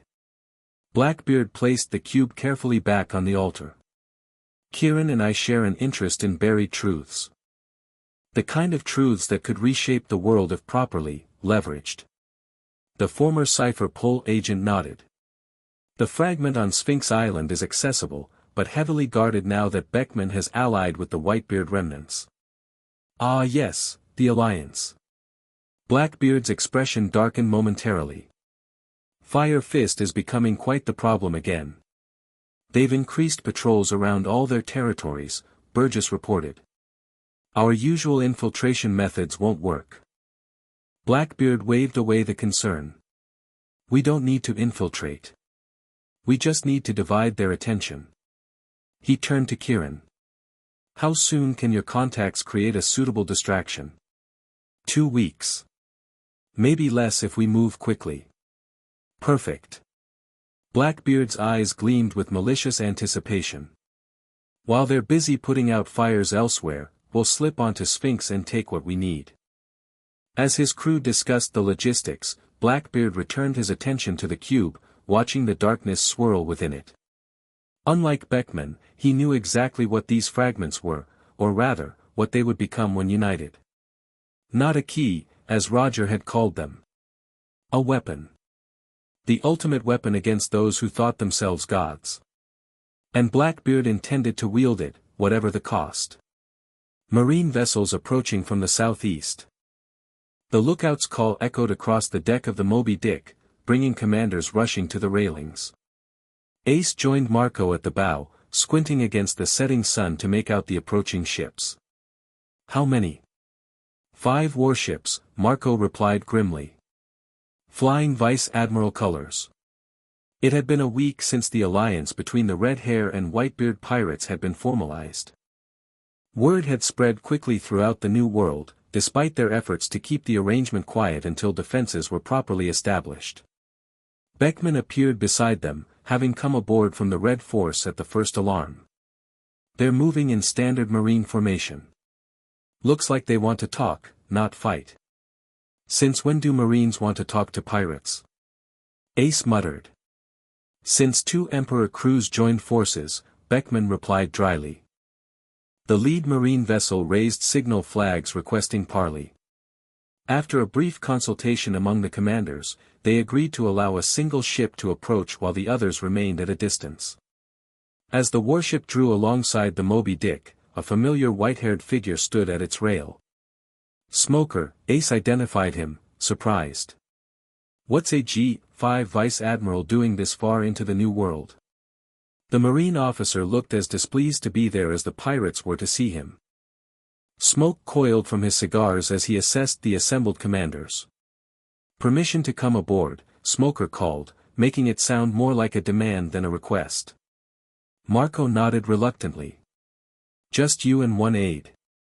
No weapons. Smoker snorted. My body is a weapon, Phoenix. Then I suggest you keep it under control, Yua. With visible distaste, Smoker and a young woman with a sword, presumably Captain Toshiji, crossed to the Moby Dick via a gangplank. Marines and pirates watched each other warily, hands never far from weapons despite the supposed truce. State your business, Vice Admiral, Beckman said once the Marines stood on deck. Smoker surveyed the gathered pirates with undisguised contempt before focusing on Ace. I'm here with a message from Fleet Admiral Sengoku himself. For Fire Fist specifically. Ace stepped forward, flames dancing along his shoulders in a clear display of readiness. I'm listening. The world government is offering terms, Smoker stated bluntly. Surprise rippled through the assembled pirates. Beckman's eyes narrowed suspiciously. What kind of terms? Not for you, Red Hair, Smoker growled, then turned back to Ace. A full pardon for Portgas D. Ace. Removal of all bounties and charges. Freedom to live as a civilian anywhere outside the New World. The offer hung in the air, shocking in its unexpectedness. In exchange for? Ace asked, though he already suspected the answer. Complete dissociation from all pirate activities. Surrender of any knowledge related to the Void Century or ancient weapons. And Smoker paused, information on the location of Monkey D. Luffy. Anger flared in Ace's eyes, flames erupting more intensely around him. You think I betray my own brother? I think, Smoker replied evenly, that Sengoku is offering you a chance most pirates never get. A clean slate. Marco stepped forward. Why now? What's changed? Toshiji spoke for the first time. The execution attempt failed. Continuing to hunt Fire Fist after what happened at Marineford would only create more martyrs and chaos. In other words, Beckman translated, the Marines are overextended trying to control the power vacuum, and they'd rather neutralize Ace peacefully than commit resources to another confrontation. Smoker didn't confirm or deny this assessment. The offer stands for 48 hours. After that, all standard protocols resume. Ace stared at the Marine, searching for some hidden agenda. You don't believe I'd accept this? No, Smoker admitted. But I deliver messages as ordered. An uncomfortable silence fell over the deck. Toshiji shifted nervously while Smoker remained impassive, waiting for a formal response. Finally, Ace laughed, a genuine sound that surprised everyone present. Tell Sengoku I appreciate the offer, but I must decline. You're choosing to remain a hunted criminal, Smoker stated flatly. To die a pirate's death eventually.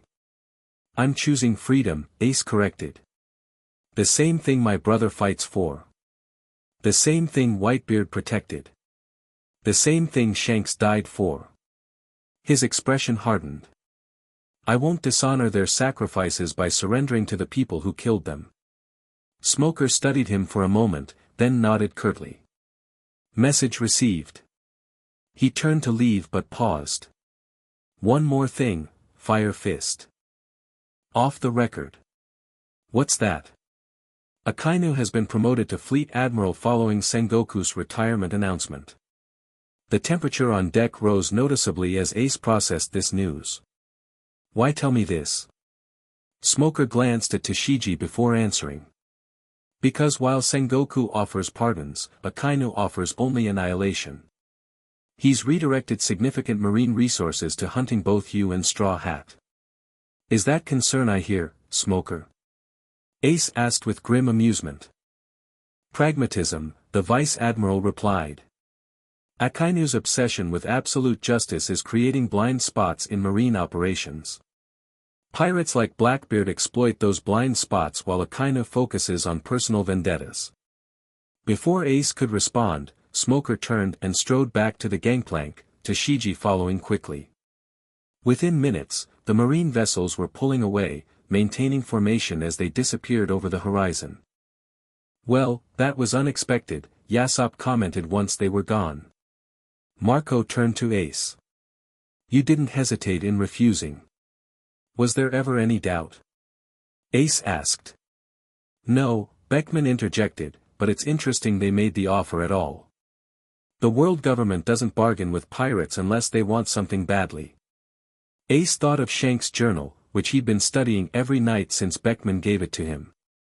Of the fragment hidden in the cave beneath Sphinx. Of Roger's warnings about the weapons that could destroy the world. They're afraid, he realized aloud.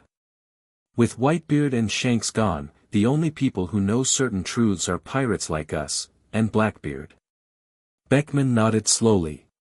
And they'd rather have that knowledge neutralized than risk Blackbeard obtaining it first. Which means, Marco concluded, Teach is getting closer to whatever he's searching for, you are. The implications settled heavily on them all. Their alliance wasn't just about survival or territory anymore, it was a race against Blackbeard to protect secrets that could reshape the world itself. Ace gazed out at the ocean where the marine ships had disappeared. We need to accelerate our plans. Strengthen our positions in the territories. And he looked at Beckman, we need to move the fragment.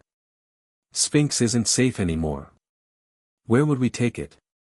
Yasop asked. Ace thought for a moment, then smiled slightly. I might have an idea. But first, I need to contact my brother. On the 93rd day of his training, Luffy finally managed to split the sky. The thunderous crack echoed across Rizakana as his conqueror's haki collided with Rayleigh's, creating the phenomenon that marked true mastery of the rarest form of haki. The pressure was so intense that trees bent away from the clash point and smaller animals fell unconscious for miles around. Rayleigh lowered his arm, sweat beading on his brow despite his relaxed expression. Excellent, Luffy. I didn't expect you to achieve this level for at least another year. Luffy stood panting, his bandana soaked with sweat, but a fierce grin spread across his face, the first genuine smile Rayleigh had seen from him in weeks. I did it, he breathed, staring at his own hands in wonder. I actually did it. Indeed you did, Rayleigh confirmed proudly. Your progress is remarkable, even by the standards of other conquerors' haki users I've trained. Luffy dropped to the ground, lying spread-eagled as he caught his breath. Is this how Shanks did it?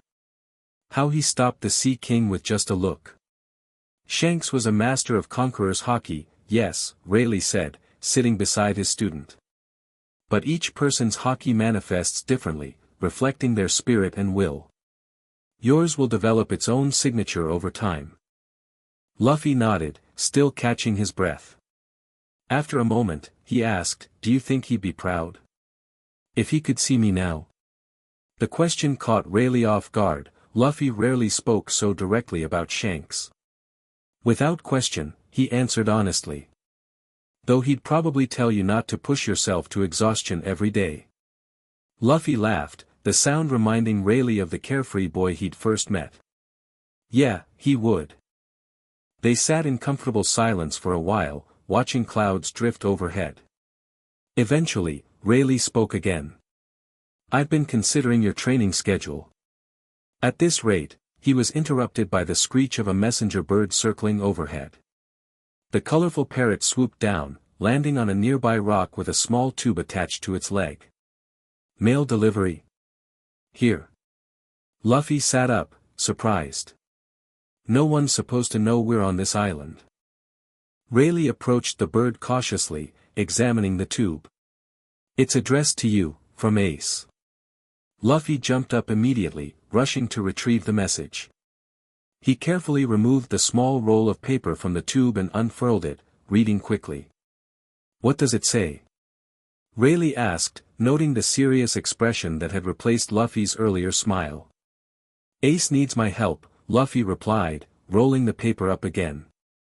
"He's protecting something important that belonged to Shanks, and now the Marines and Blackbeard are both after it." Rayleigh frowned. "What exactly is this something?"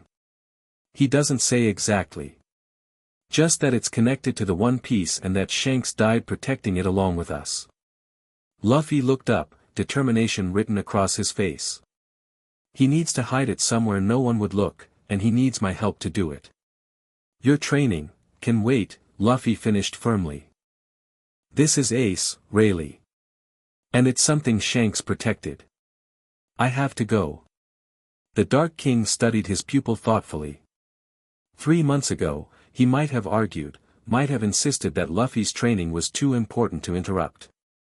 But the young man standing before him now wasn't the same one who had arrived on Rusakena broken by grief. This Luffy had found his purpose again, his strength. Perhaps a real-world test of that strength was exactly what he needed. "Very well," Rayleigh conceded. "Where does he want to meet?" Luffy grinned, a flash of his old self shining through. "Amazon Lily. In 3 days. Then we'd better start preparing." Rayleigh stood. "I'll contact Hancock to arrange transport." As they walked back toward their camp, Luffy's mind raced with possibilities. Whatever Ace and Shanks had been protecting must be incredibly important. Important enough to die for. Important enough to change the course of the coming era. And now, it seemed, it was Luffy's turn to take up that mantle of protection. "Shanks," he whispered to himself, determination hardening his features, "I won't let you down. Not this time."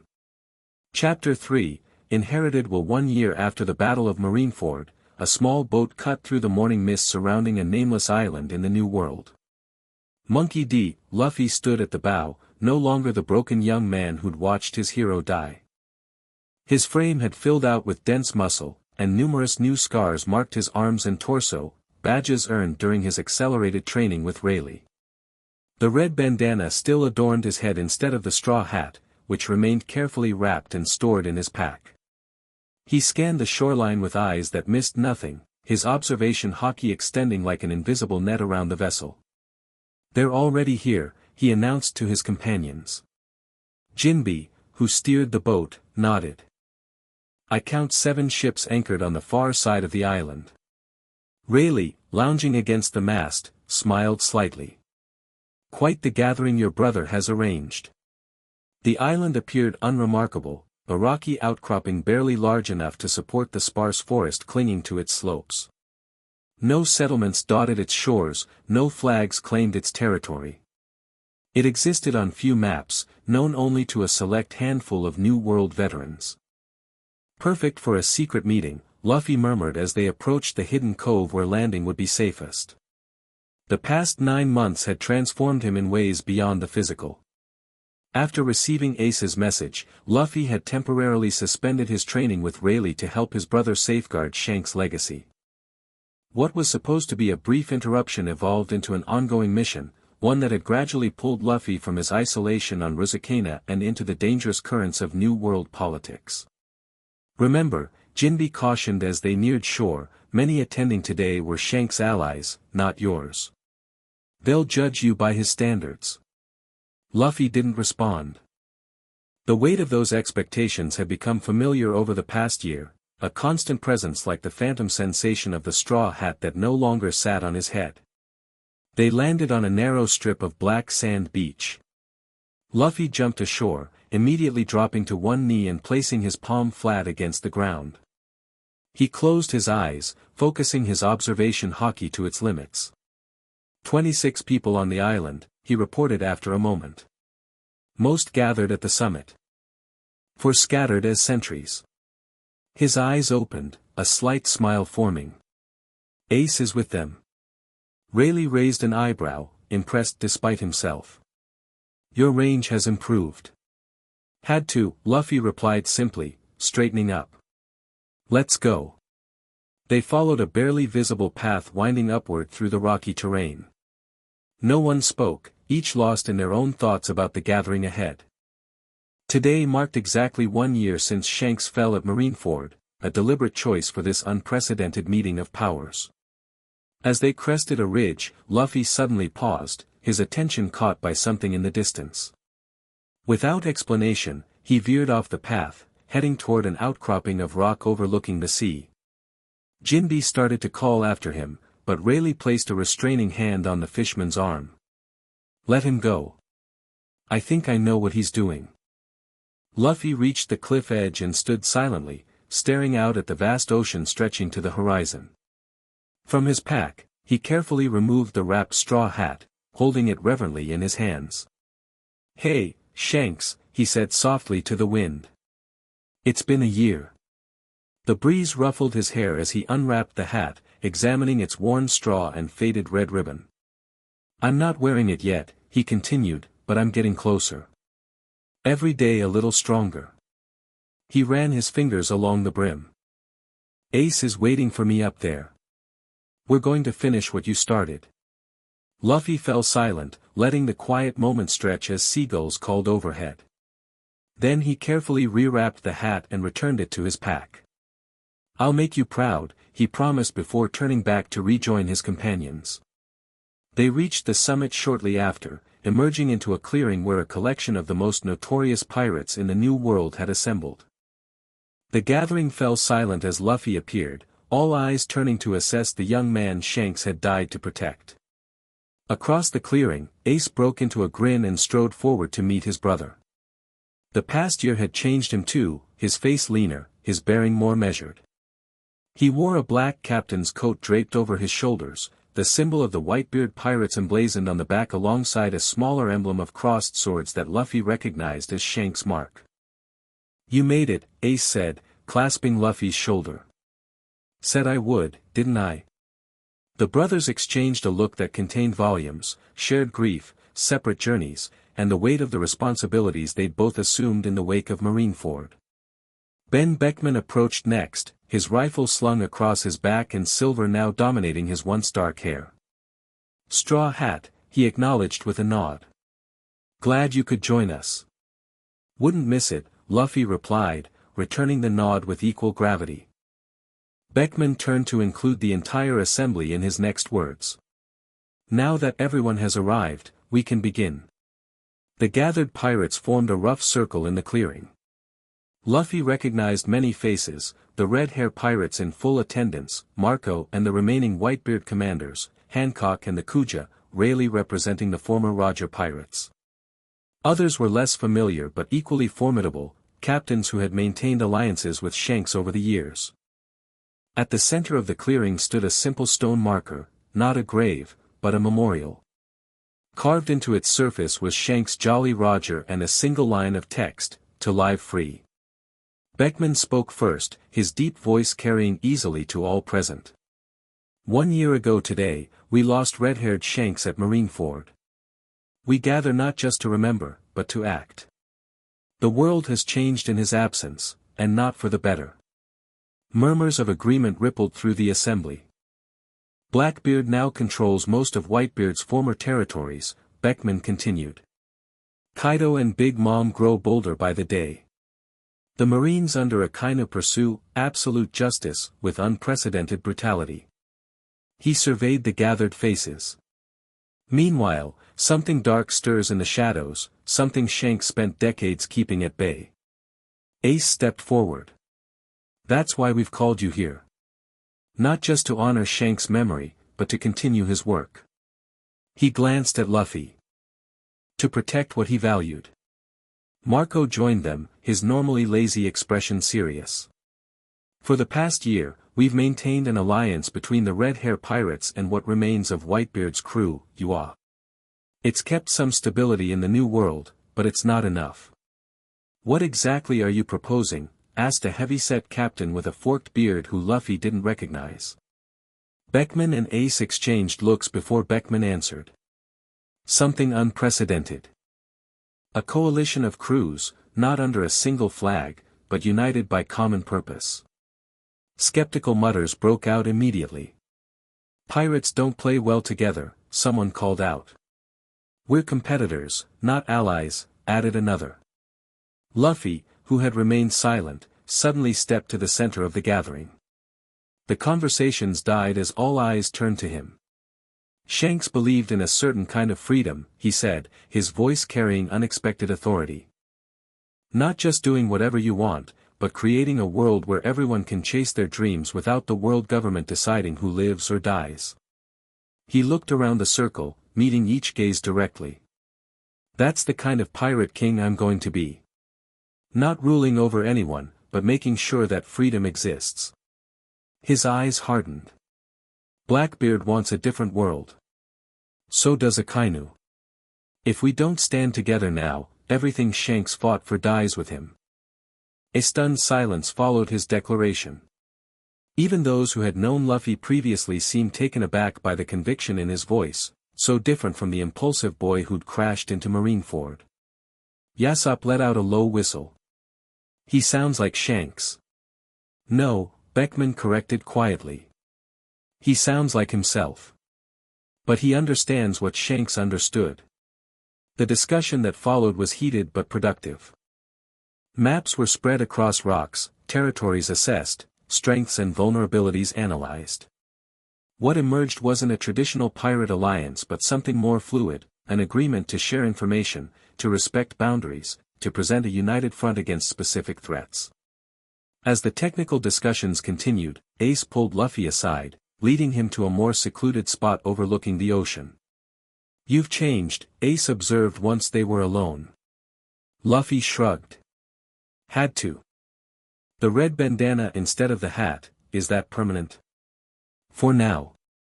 Luffy touched the fabric briefly. Until I feel worthy of wearing it again. Ace studied his brother, concern evident in his expression. Shanks didn't give you that hat with conditions, Luffy. I know. But. Luffy trailed off, searching for words. After seeing him die, after everything that's happened this past year, I understand the weight of it now. They fell silent for a moment, both contemplating the year that had transformed them. I have something to show you, Ace finally said. The real reason I asked you to come today. From inside his coat, he withdrew a small wooden box, intricately carved with symbols Luffy didn't recognize. This is what Shanks protected. What he died for, in a way. Luffy's eyes widened. The fragment? Ace nodded. For months, they'd coordinated through coded messages and brief meetings, working to keep Shanks' mysterious legacy safe from Blackbeard's increasingly aggressive pursuit. Luffy had helped create diversions, establish false trails, and secure potential hiding places, all without knowing exactly what they were protecting. Time you saw it for yourself, Ace said, carefully opening the box. Inside, nestled on red velvet, lay what appeared to be a glass cube.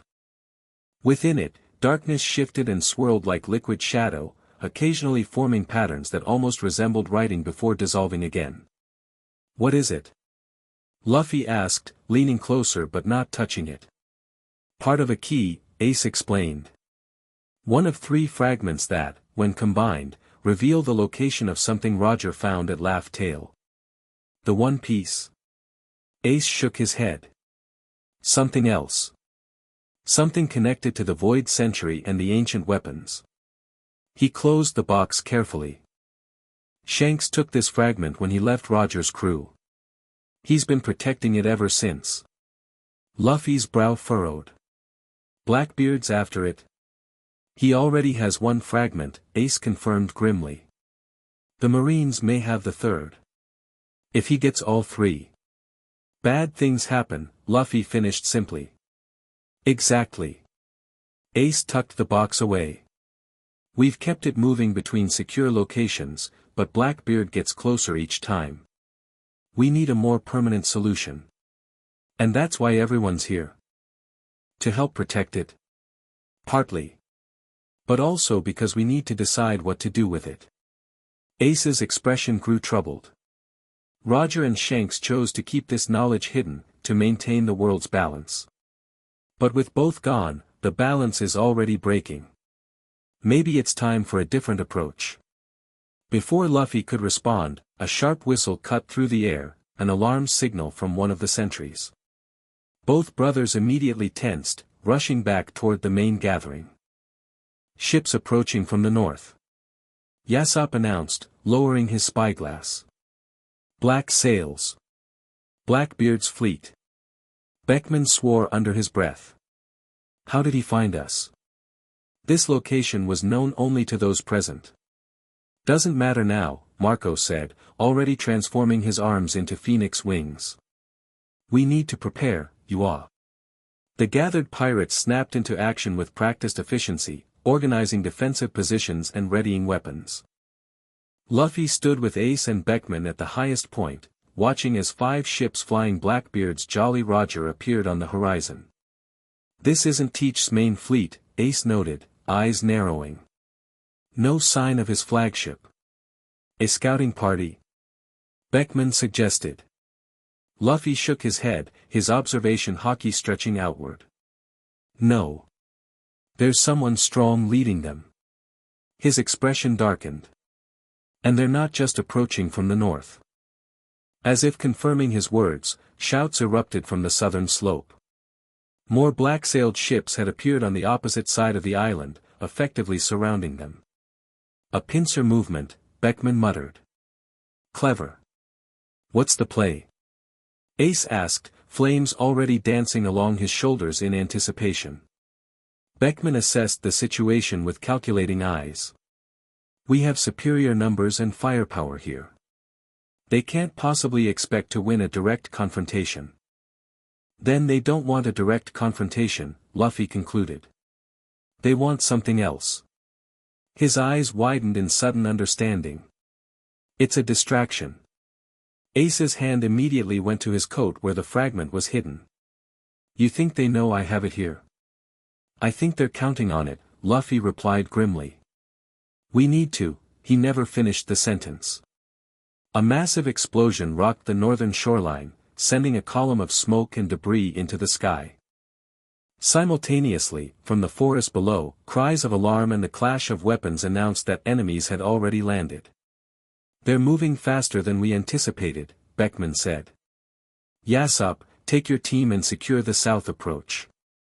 Marco, I'll coordinate air defense, Yua, the Phoenix confirmed, already airborne. Luffy turned to Ace.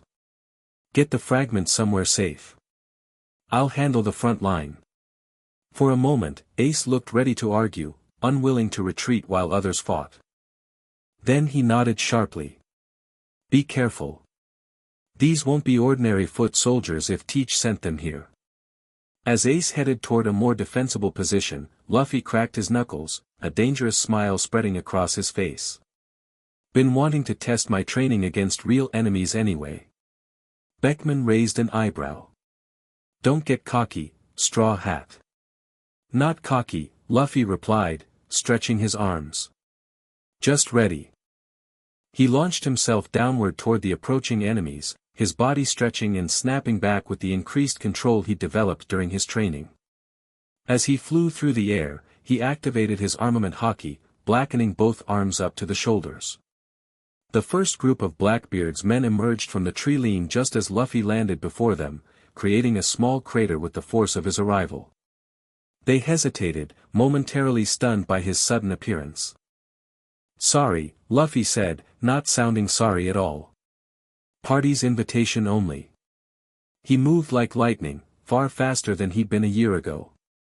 The first wave of pirates went down before they could even draw their weapons properly, Luffy's hockey-coated fists connecting with devastating precision. No wasted movement, no flashy attacks, just efficient, controlled power. More enemies poured from the trees, realizing they'd lost the element of surprise. Among them, a massive figure pushed forward, a woman nearly twice Luffy's height, wielding a spiked mace in each hand. "Straw Hat Luffy," she growled, a predatory grin revealing filed teeth. "Blackbeard said you might be here. I'm Catalina Devon, and your bounty is mine." Luffy assessed her calmly, recognizing one of Blackbeard's top commanders. "Not interested in fighting you. Leave now and no one else gets hurt." Devon laughed, spinning her maces. "Such arrogance. You've grown stronger, but you're still just a rookie playing at." Her words cut off as Luffy simply vanished from her sight, reappearing instantly behind her. Devon's instincts saved her, allowing her to pivot and block his strike with the handle of her mace. The impact still sent her skidding backwards several feet. "I'm not the same person I was at Marineford," Luffy stated flatly. Devon's eyes narrowed, her amusement replaced by wary calculation. "Clearly." She signaled to her subordinates. "Spread out. Find the fragment." So they did know. Luffy's suspicions were confirmed. This wasn't about capturing him or engaging the gathered pirates, it was a targeted operation to retrieve Shanks' fragment. As Devon's forces dispersed, Luffy found himself faced with a choice: pursue them or deal with Devon first.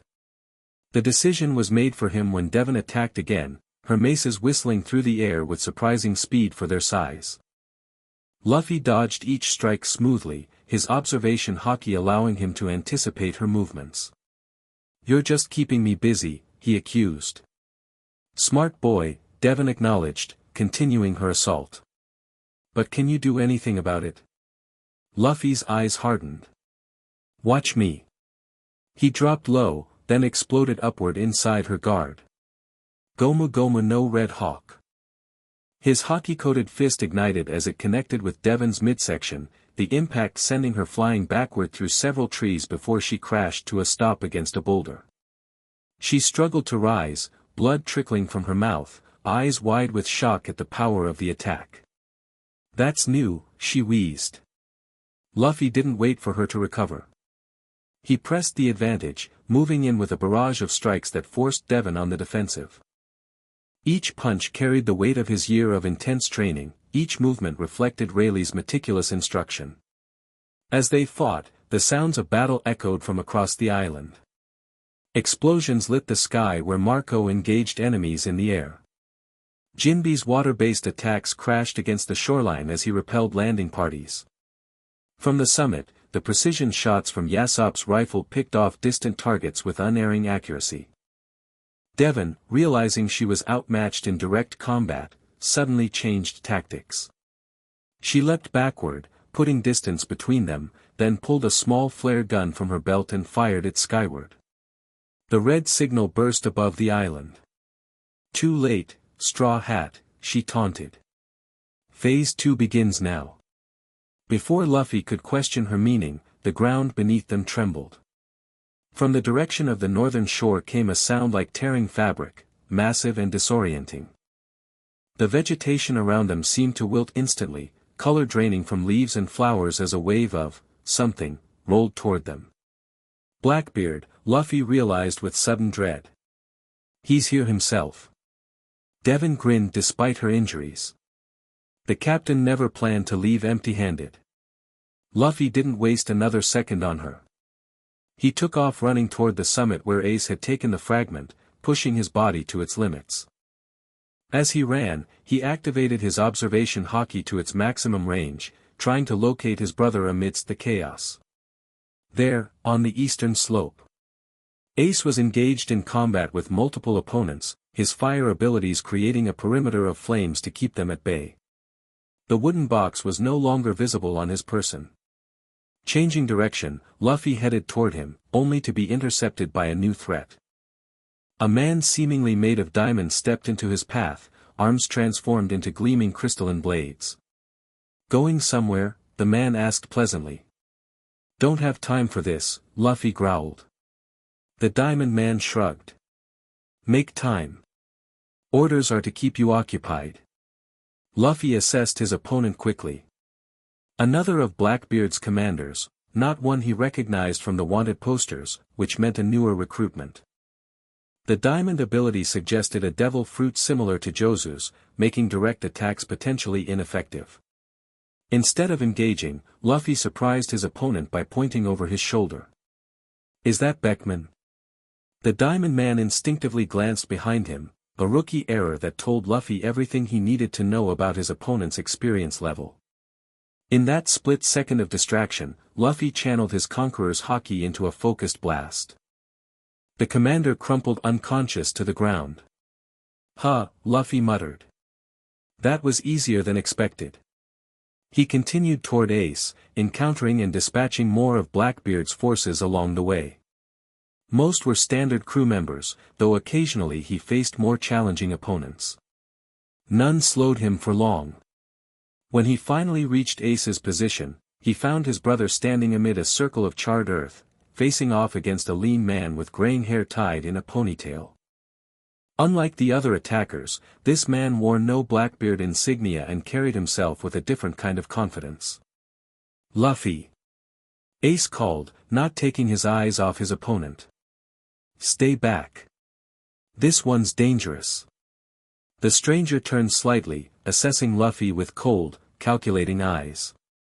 "So this is the boy Shanks died for," he remarked, his tone casual despite the battle raging around them. "I expected something more impressive." "Who are you?" Luffy demanded, immediately disliking the man's dismissive attitude. "Kirin," the man replied with a slight bow. "Former CP-0, now affiliated with Blackbeard's information division. Shanks and I were acquainted." Ace's flames burned hotter. "He's after the fragment, Luffy. And he knows exactly what it is and what it does." "Smart boy," Kirin smiled thinly. "Though, former, is the operative word. I left government service when I discovered certain truths they wanted buried." He circled slowly, hands clasped behind his back. "Truths about the Void Century. About the Ancient Kingdom. About what really happens when the three fragments come together." "You're working with Blackbeard now," Luffy pointed out, moving to stand beside his brother. "That makes you our enemy." "Temporarily aligned interests," Kirin corrected. "Teach has resources I need. Once I have all three fragments, our arrangement ends." His eyes narrowed. "Now, where is it?" "Ace has already hidden it, I see."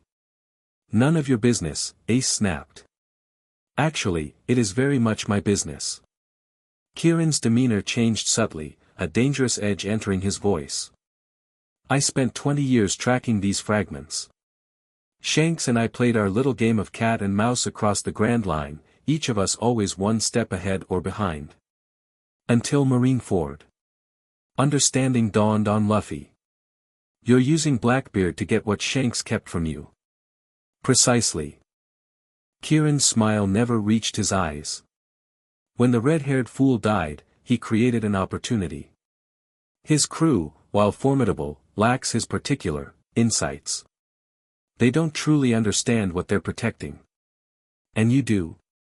Ace challenged. Better than most.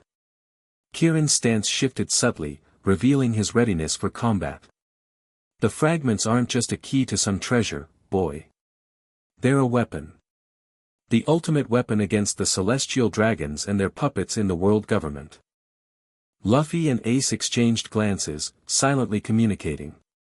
Whatever Kirin knew, whatever his true motivations, they couldn't allow him to obtain the fragment.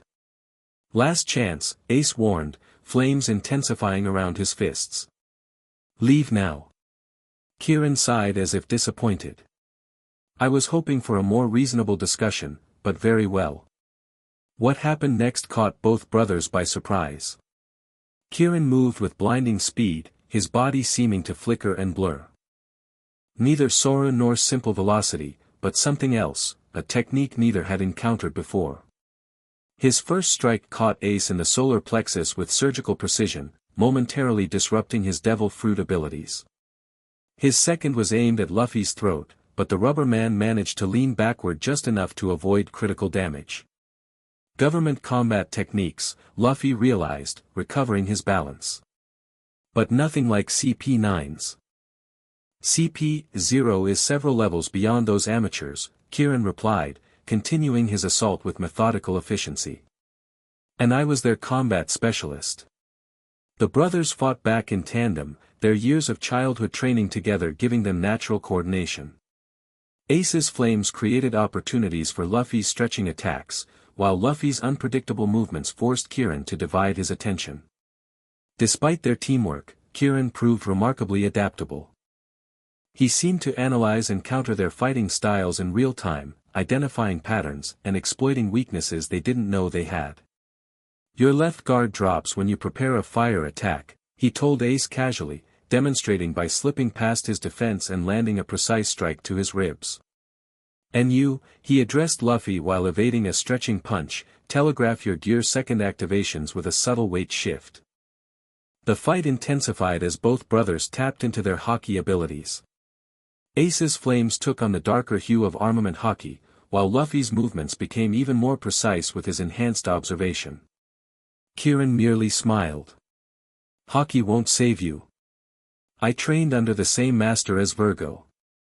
He demonstrated by matching their hockey with his own, his skin darkening to the same metallic black. The clash of their hockey-infused attacks sent shockwaves through the surrounding area, uprooting trees and cracking stones. As the battle continued, Luffy began to notice something concerning. Kieran wasn't fighting to win. He was analyzing, testing, probing their defenses as if cataloging information for later use. More worryingly, he showed no signs of fatigue while both brothers were beginning to breathe harder. We need to end this, Luffy muttered to Ace during a momentary respite as they regrouped. Ace nodded grimly. Together then. Like the tiger hunt. Luffy grinned despite the situation, remembering their childhood strategy for taking down larger predators. On 3. They moved in perfect synchronicity, Ace unleashing a massive fire column that split into 3 separate paths, forcing Kieran to choose an evasion route. As the former agent dodged right, exactly as they'd anticipated, Luffy's stretched arm caught him from behind, yanking him directly into Ace's waiting hockey-infused punch. The impact sent Kieran hurtling through the air, his body carving a trench in the earth when he landed. For a moment, it seemed they'd finally gained the upper hand. Then Kieran stood, brushing dirt from his clothes with irritating calm. A trickle of blood ran from his split lip, but otherwise, he appeared unharmed. Impressive coordination, he acknowledged. But ultimately futile. He raised his hand, revealing a small device clutched in his palm. I know when I'm outmatched in direct combat. Fortunately, I came prepared. Before either brother could react, Kieran pressed a button on the device. Simultaneously, explosions erupted across the island, not destructive blasts, but bursts of some pale gas that quickly spread through the air. Synthesized sea prism mist, Kieran explained as both brothers suddenly felt their strength draining. Temporary effect, but quite useful for creating opportunities. Luffy fought against the weakness spreading through his limbs, struggling to maintain his stance as his devil fruit powers became sluggish and unresponsive. Beside him, Ace's flames flickered and dimmed, though his determination remained undiminished. Now, Kieran continued conversationally, about that fragment, a gunshot cracked through the air. Kieran moved with inhuman speed, but not quite fast enough, the bullet grazed his shoulder, drawing blood and interrupting whatever he'd been about to do. Ben Beckman emerged from the tree lean, his rifle raised and already reloading for another shot. Step away from them, he ordered, his voice deadly quiet. Kieran's expression darkened with genuine anger for the first time. Beckman. Still playing the loyal first mate, I see. And you're still a traitorous snake, Beckman replied evenly. Some things never change. The exchange suggested a history between them that neither Luffy nor Ace had been aware of. Despite the weakening effects of the gas, Luffy forced himself to remain alert, sensing a new tension in the confrontation. You don't understand what's at stake, Kieran said, his earlier playfulness gone. Shanks didn't either, in the end. So concerned with balance, that he couldn't see the opportunity. I understand perfectly, Beckman countered, taking aim again. The difference is I respect my captain's decisions, even after his death. Kieran laughed bitterly. Always the faithful shadow.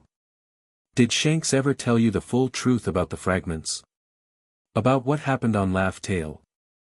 About why Roger surrendered to execution rather than use what he found? A flicker of something, doubt, perhaps, crossed Beckman's face momentarily. Enough talk. You're outnumbered and surrounded. He gestured with his rifle barrel to where other pirates had begun converging on their position, the gas effects apparently dissipating with distance from the epicenters. Kieran assessed the situation with clinical detachment. True. This particular battle appears to be lost. He backed away slowly. But the war for the fragments is just beginning. With a speed that defied even Beckman's trigger finger, Kieran threw something to the ground that erupted in a blinding flash. When their vision cleared seconds later, he had vanished. Damn it, Beckman swore, lowering his rifle. I should have taken the shot earlier. Ace, fighting off the effects of the gas, turned to him. You know that man? Unfortunately. Beckman's expression was grim. Former government agent turned independent operator. He and Shanks had history. He knows about the fragments, Luffy pointed out, flexing his arms as his strength gradually returned. More than he should. Yes. Beckman surveyed the battlefield, where the fighting appeared to be winding down as Blackbeard's forces retreated to their ships. And if he's working with Teach, that complicates things significantly. The immediate danger past, Ace asked the question foremost on both brothers' minds. What did he mean about what happened on Laugh Tale? About Roger choosing execution? Beckman hesitated, clearly uncomfortable. That's not my story to tell. But you know, Luffy pressed. You know what these fragments really are. The first mate of the Red Hair Pirates looked between the two young men, one bearing Roger's blood, the other carrying Shanks' hat and hopes. Both had proven themselves today beyond any lingering doubts. Not here, he finally said. Once we're certain all of Blackbeard's forces have withdrawn, we'll discuss it properly. With everyone. As sunset painted the sky in crimson and gold, the pirates gathered once more at the summit. The day's battle had left its marks, bandaged wounds, damaged equipment, exhausted faces, but they had prevailed. Blackbeard's forces had retreated completely, though everyone understood this was merely a skirmish in a longer conflict. At the center of their circle, Ace placed the wooden box containing the fragment on the memorial stone dedicated to Shanks. The symbolism was lost on no one. We successfully defended the fragment, he began, addressing the assembled crews. But Blackbeard now knows exactly what we have and where it was. We can't risk keeping it in any of our previously established hiding places. Beckman nodded agreement. And there's the matter of Kieran's involvement. His knowledge of the fragments exceeds even mine, and his alliance with Teach creates a uniquely dangerous combination. So what exactly are these fragments? Yasop asked the question many were thinking. We've been protecting this thing for a year without fully understanding what it is. All eyes turned to Beckman. The silver-haired pirate sighed deeply, setting his rifle aside as if preparing for a long explanation. The fragments are exactly what their name suggests, pieces of something larger that was broken apart deliberately. He glanced at the memorial stone. According to what Shanks learned from Roger, they were created by the ancient kingdom as a safeguard against their own greatest weapon. A weapon? Marco asked. Like Pluton or Poseidon? No, Beckman shook his head. Something different. Something that could unmake the very foundations of the world's power structure. Luffy leaned forward. What kind of weapon? Truth, Beckman answered simply. The absolute, unfiltered truth about the Void Century, the origin of the celestial dragons, and the real purpose of the world government. A murmur ran through the gathering. Everyone present knew the broad outlines of this history, that the world government had systematically erased a century of history, that the poneglyphs contained fragments of that lost knowledge. But Beckman was suggesting something more comprehensive and dangerous. Roger found this truth at Laugh Tale, Beckman continued.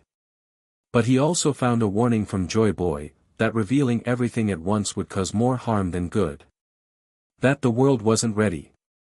So he broke this truth into fragments. Ace asked skeptically. No, Beckman clarified. The fragmentation happened long before Roger. What he did was choose not to reunite them. Instead, he entrusted one fragment to Shanks when he left the crew, kept one himself, and left the third where he found it. And the one he kept? Luffy asked quietly. Went with him to his execution, Beckman confirmed. Supposedly destroyed, though Kieran clearly believes otherwise. Rayleigh, who had remained silent until now, finally spoke up. That's not entirely accurate, Beckman. All attention shifted to the Dark King, whose relationship to Roger gave his words particular weight. Roger didn't take his fragment to the execution platform, Rayleigh continued. He entrusted it to someone else first. Someone he believed could keep it safe until the right time came. Who? Several voices asked simultaneously. Rayleigh's eyes moved to Luffy. Your father. Dragon. The revelation hit like a physical blow. Luffy's eyes widened as pieces began falling into place, his father's revolutionary activities, the world government's obsessive hatred of his bloodline, Shanks' interest in him as a child. So the Revolutionary Army has one fragment, Ace summarized. We have another. And the third. Is what Blackbeard obtained from South Blue last year, Beckman finished. If Teach manages to unite all three, he could reveal everything, Luffy realized. All at once. Without warning or preparation. Exactly. Beckman's expression was grave. Which is why Roger chose not to. Why Shanks protected his fragment for decades. Some truths are like weapons, devastating in the wrong hands, at the wrong time. Silence fell over the gathering as everyone absorbed the magnitude of what they were protecting. Not just a key or a weapon, but history itself, truth with the power to unmake the world order. So what do we do now? Marco finally asked. We can't keep moving the fragment forever, you all. Not with Blackbeard and this Kieran hunting it. Luffy stood, drawing all eyes. We take it to my father. The suggestion surprised many, prompting immediate debate. Trust the revolutionaries, someone objected. They have their own agenda. Exactly, Luffy countered. Their agenda is bringing down the world government. They already have one fragment. With two, they'd have more reason to protect both, and more leverage to ensure Blackbeard never gets the third. Beckman studied Luffy thoughtfully. You're suggesting we deliberately consolidate the fragments rather than keeping them separated as Roger intended. Times have changed, Luffy replied simply. Roger and Shanks kept things balanced by staying alive and powerful. That balance is already broken. We need a new approach. The gathered pirates exchanged uncertain looks. Trusting revolutionaries went against pirate instincts, but the logic was difficult to dismiss. There's another option, Ace suggested quietly. We could destroy it. Shocked murmurs greeted this proposal. Is that even possible? Jinbe asked. Unknown, Beckman admitted. Shanks never attempted it, believing the fragments were too important to be lost forever. But if the alternative is Blackbeard obtaining all three, No, Luffy said firmly. We don't destroy knowledge. That's what the world government does. The conviction in his voice silenced further debate on that point. Something in Luffy's stance, the set of his shoulders, the unwavering gaze, reminded many present of Shanks in his most resolute moments. I agree with Luffy, Rayleigh finally said, bringing his considerable authority to bear. Roger separated the fragments in a different era. The new age demands new solutions. Beckman nodded slowly. If we take this path, there's no going back. We'd be directly contradicting Shanks' long-time strategy. Shanks isn't here, Ace pointed out, his voice thick with emotion. He died so we could make these decisions ourselves. The weight of that truth settled over the gathering. After further discussion, a consensus gradually formed. They would attempt to deliver the fragment to the Revolutionary Army, combining it with the one already in Dragon's possession. The unified coalition would provide escort and protection for this mission, sharing the responsibility and risk. As plans took shape, Luffy stepped away from the main group, moving to the edge of the summit where he could look out over the darkening sea. The day's revelations swirled in his mind, connecting with everything he'd learned over the past year. Ace joined him after a while, standing silently beside his brother. You okay? Ace finally asked. Luffy nodded. Just thinking about Shanks. About all of this.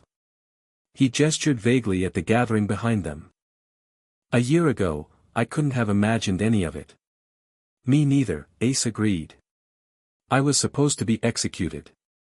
You were supposed to be training to meet your crew. Now look at us, coalition builders, fragment protectors. A small smile touched Luffy's lips.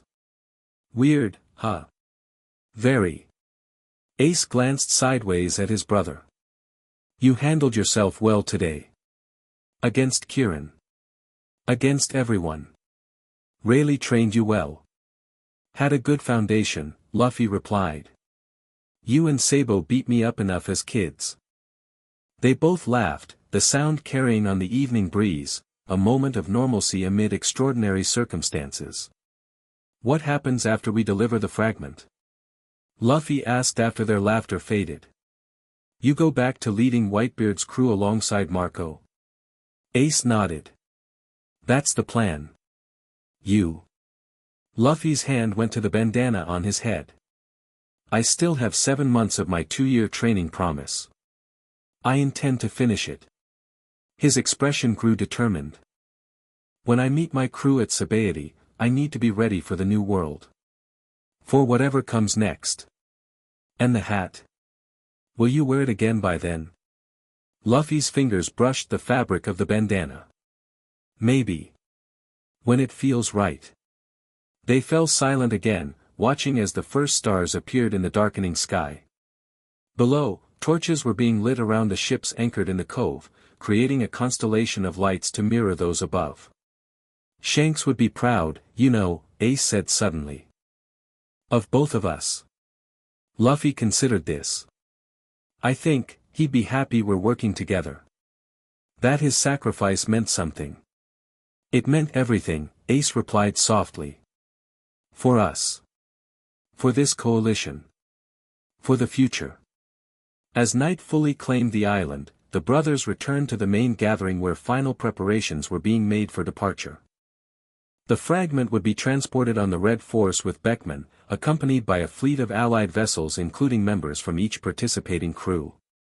Luffy would join them for the initial journey before returning to complete his training with Rayleigh. Before they separated to their assigned ships, Luffy approached the memorial stone one last time. The wooden box had been removed, the fragment now secured in Beckman's possession. Luffy placed his hand on the cool stone surface, tracing the carved Jolly Roger with his fingers. I understand better now, he said quietly. Why you gave me the hat. Why you saved us at Marineford. It wasn't just about me or Ace. He smiled slightly. It was about what comes next. About making sure the right people are there to shape it. He straightened, looking out at the gathered pirates preparing to depart, former rivals now united, however temporarily, by a common purpose. "I won't let you down," he promised. "We won't." As if in response, a breeze ruffled the bandana on his head, carrying the salt scent of freedom and possibility. 3 days later, Luffy stood at the rail of the Red Force as it sliced through calm seas, flanked by 6 other vessels from their coalition. The fragment rested securely in a hidden compartment below decks, guarded at all times by rotating shifts of trusted crew members. Beckman approached, offering a mug of something warm that steamed in the cool morning air. "We'll reach the rendezvous coordinates by nightfall," he informed Luffy. "Assuming your father's people keep their end of the arrangement." Luffy accepted the mug with a nod of thanks. "They will. Sabo never breaks a promise." The name caught Beckman's attention. "Your revolutionary brother. You trust him with this?" "With anything," Luffy confirmed without hesitation. "He's family." Beckman nodded thoughtfully, leaning against the railing beside Luffy. They stood in companionable silence for a while, watching the horizon. "I've been meaning to ask you something," Beckman finally said. "What's that?" "After this mission is complete.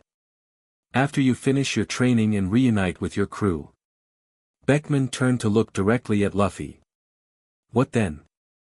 What kind of pirate king will Monkey D. Luffy be?" The question wasn't asked lightly. Beckman had witnessed the evolution of this young man from the child Shanks had bet on to the capable leader who had fought alongside them against Blackbeard's forces. The answer mattered. Luffy considered for a long moment before responding. "The kind who makes sure everyone can be free. Not just pirates. Everyone." "That's a tall order," Beckman observed. "The world government has stood for 800 years. Then it's about time for something new," Luffy replied simply. He took a drink from his mug, then continued. "Shanks protected the balance because it was the best option at the time. But balance isn't enough anymore." "And what would be enough?"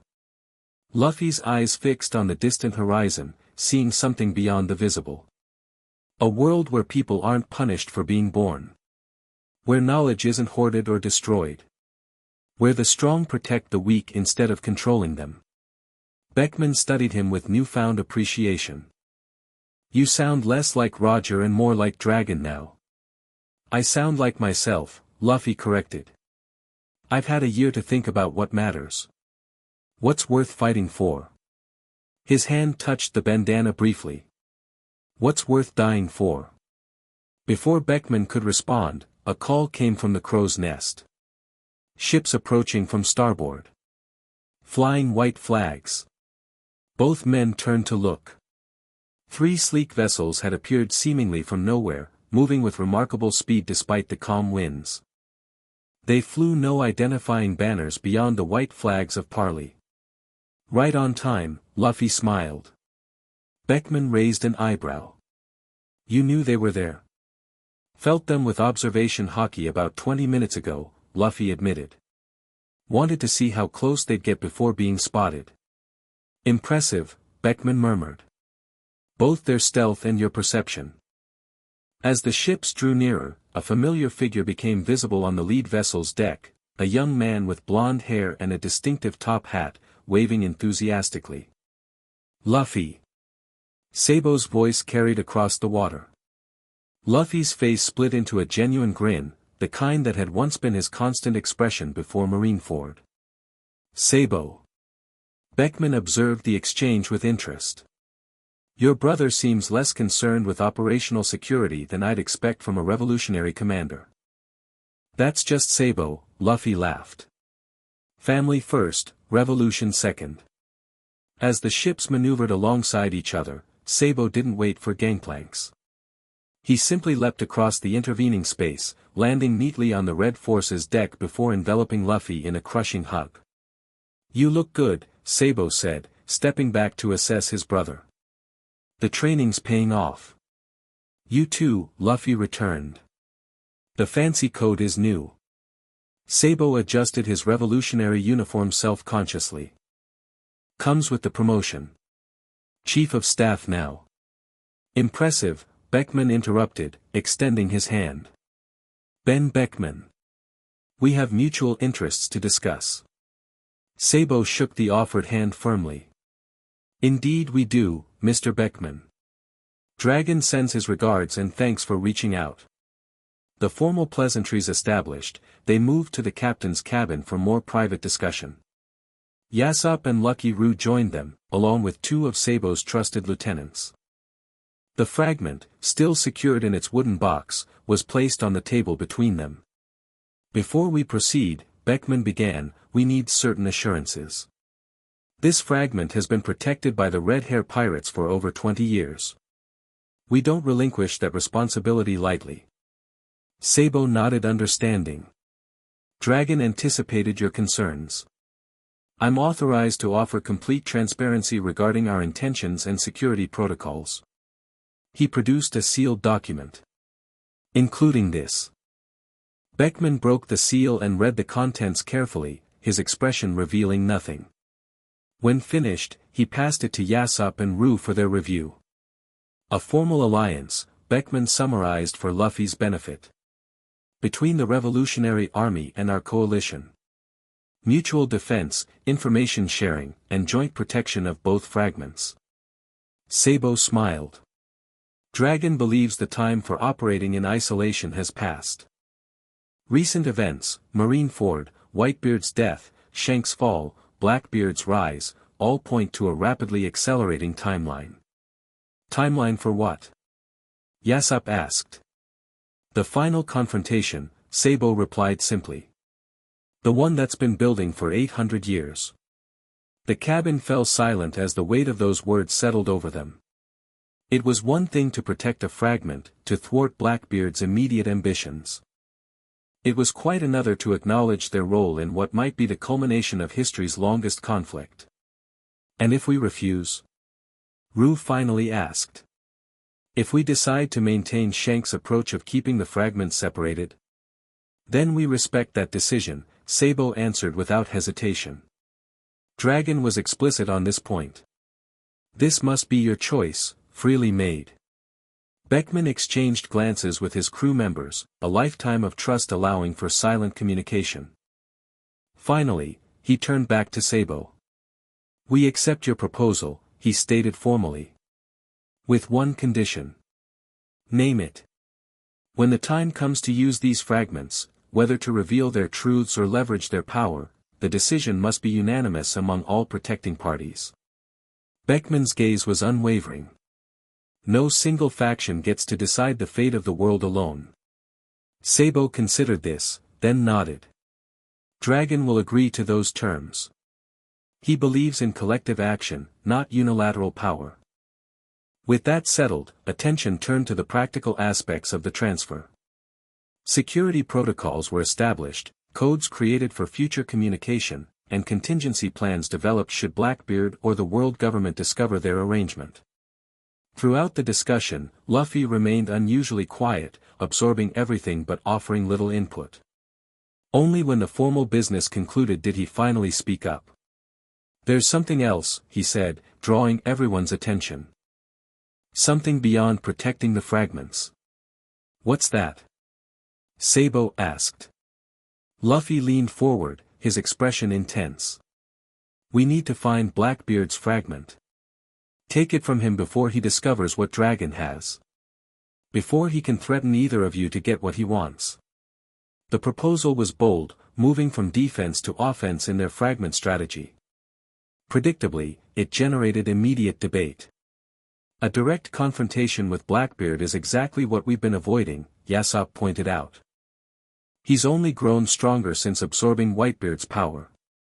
And more cautious, Roo added. His main fleet hasn't been seen in months. Finding him would be difficult enough, let alone separating him from something he values. Sabo, however, looked thoughtful.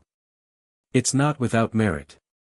Our intelligence suggests Blackbeard keeps his fragment on his flagship rather than at any fixed location. A targeted operation might be possible with sufficient preparation. Beckman studied Luffy with narrowed eyes. This isn't just about the fragment, is it? You want to confront Teach directly. Luffy didn't deny it. He's hunting my brother. He's disrupting territories across the New World. He's working with someone who knows too much about Shanks' past. His jaw set determinedly. And yes, he has a fragment that could endanger everything if combined with the others. It would be extremely dangerous, Beckman cautioned. Even with our combined forces. I know. Luffy's gaze never wavered. But sometimes the safest path isn't the right one. The echo of Shanks' philosophy in those words wasn't lost on anyone present. Beckman found himself reassessing the young man before him, no longer seeing just potential, but realized purpose. We'll need more information first, Beckman finally said, neither accepting nor rejecting the proposal outright. Better intelligence on Blackbeard's movements, strengths, vulnerabilities. The Revolutionary Army can help with that, Sabo offered. Our network extends into places even pirates can't reach. They continued discussing possibilities well into the night, the immediate task of transferring the fragment evolving into longer-term strategic planning. By dawn, when the physical handover finally took place, something more significant than the fragment had been exchanged, a shared vision for what might come next. As the revolutionary ships prepared to depart with their precious cargo, Luffy and Sabo stood at the rail for a final private conversation. I wish you could come with us, Sabo said. Dragon would like to meet you properly. Luffy shook his head. Not yet. I need to finish what I started with Rayleigh.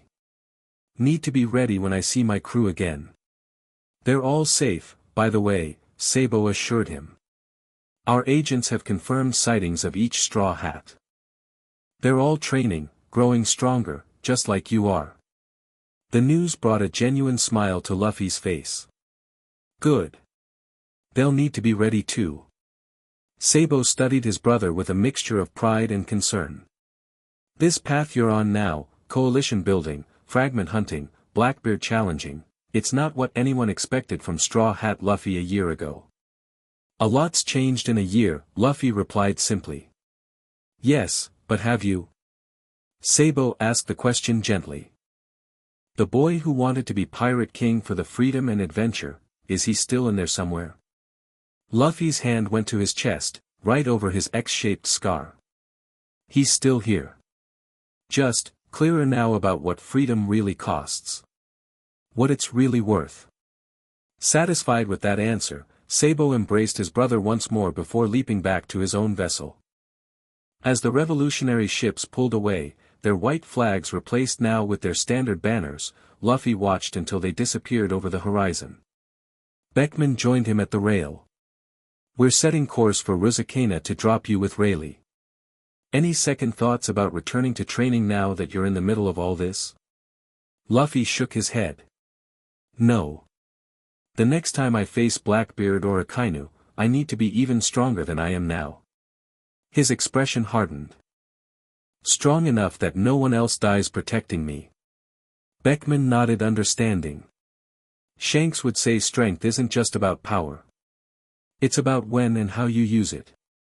I know, Luffy replied. That's why I need the time with Rayleigh. Not just for techniques, but for...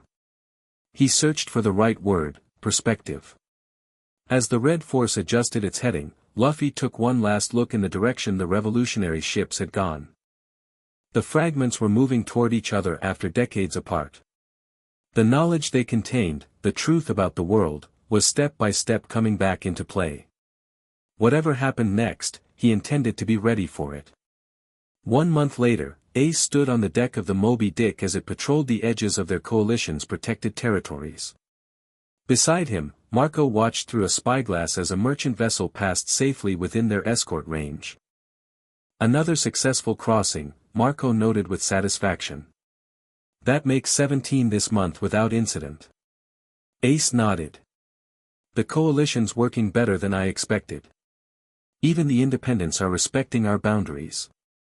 Fear is a powerful motivator, Marco replied dryly. No one wants to face the combined might of Whitebeard's and Red Hair's forces. The alliance they'd formalized at the memorial gathering had evolved rapidly, establishing protected shipping lanes, neutral ports, and mutual defense pacts that brought stability to significant portions of the New World. While Big Mom and Kaido maintained their territories, Blackbeard's expansion had been effectively checked. "Any word from Beckman?" Ace asked as they turned from the railing. Marco nodded. The transfer went smoothly. Both fragments are now secured at the Revolutionary Army's new headquarters. Location unknown even to us, for security reasons. And Luffy? Back with Rayleigh, continuing his training. Marco studied Ace's expression carefully. Having second thoughts about our new alliance with the revolutionaries? Ace considered the question seriously. Not second thoughts exactly. Just, awareness of how far we've come from where we started. How so? A year ago, I was a Whitebeard commander hunting Blackbeard for revenge. Now I'm co-leading Pop's crew, allied with Shanks' people and Dragon's revolutionaries, protecting ancient fragments and planning to challenge a new emperor. Ace shook his head with a wry smile. It's not exactly the pirate life I imagined. Marco chuckled. Few of us end up where we expect in this life, you are. Especially on the Grand Line.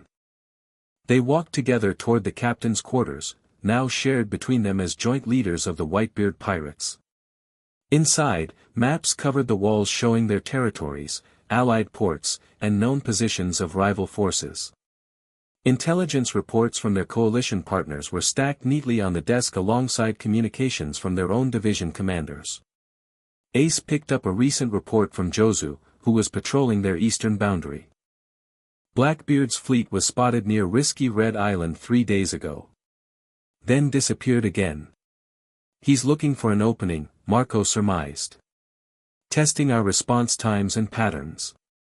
Or looking for another way to get to the fragments now that we've moved Shanks. Ace tossed the report back onto the desk. Either way, we need to be ready when he makes his move. We will be, you are, Marco assured him. The coalition gets stronger every day. More crews joining, better coordination, improved intelligence sharing. Ace nodded, but his expression remained troubled. Do you ever wonder if we're doing the right thing? Changing course from what Pops and Shanks established. Marco considered this thoughtfully. Pops protected his family above all else. Shanks protected balance and freedom.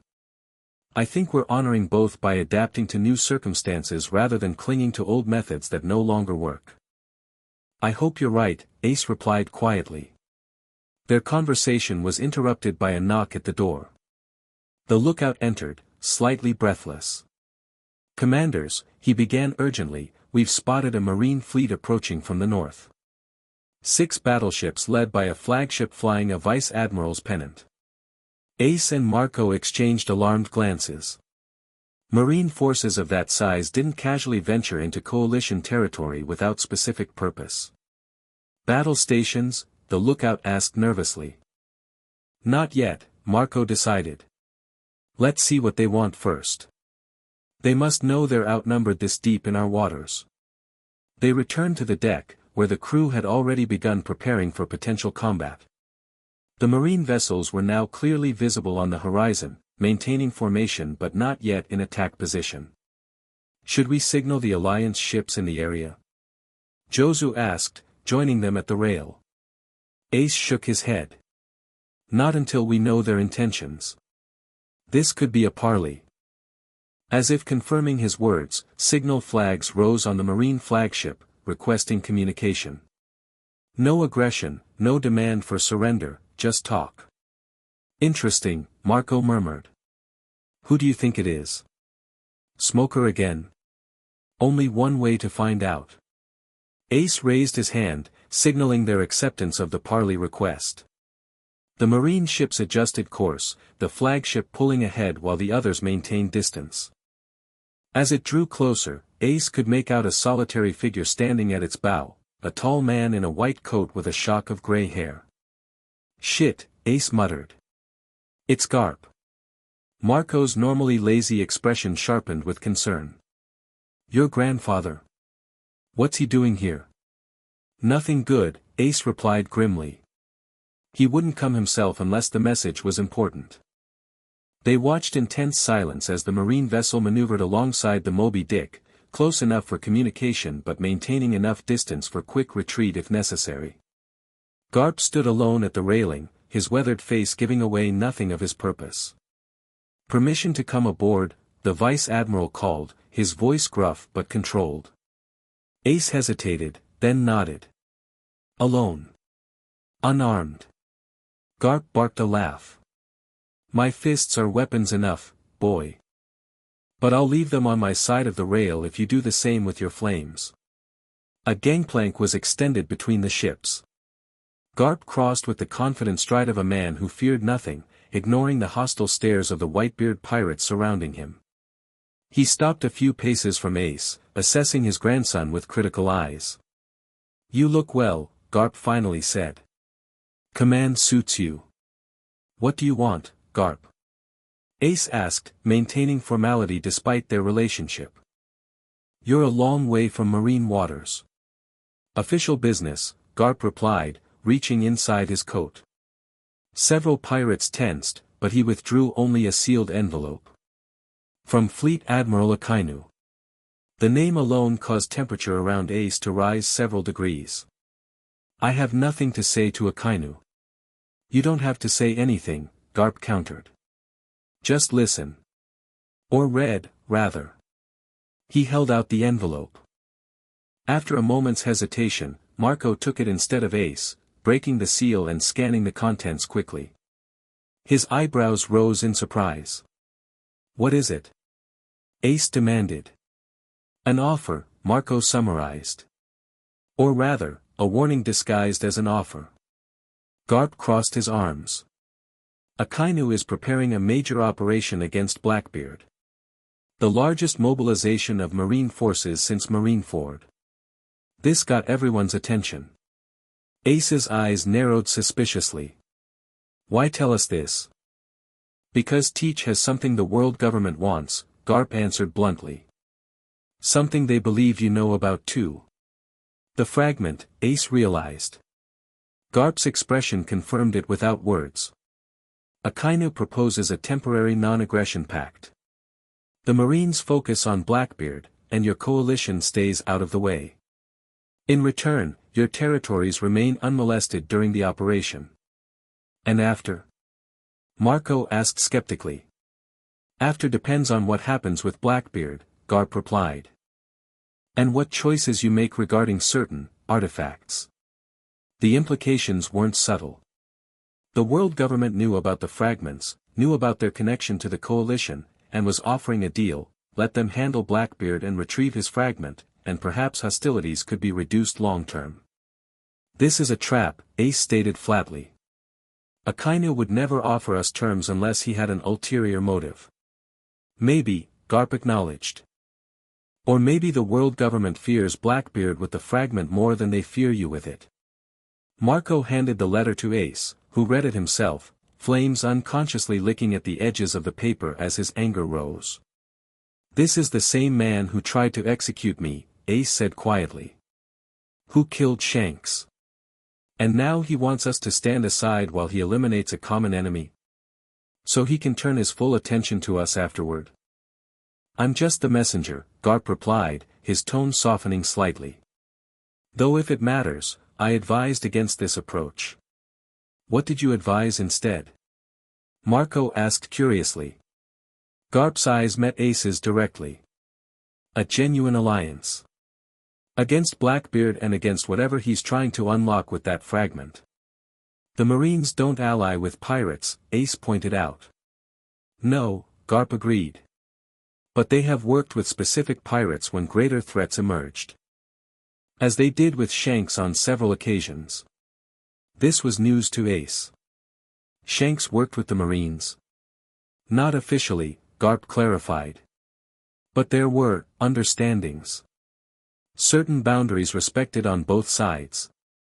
Certain threats addressed cooperatively." "And you think Akainu would honor such arrangements?" Marco asked skeptically. "The man is called the Red Dog for a reason, Akainu follows orders," Garp replied simply. despite his personal feelings. If the five elders deemed an alliance necessary, he let the implication hang in the air.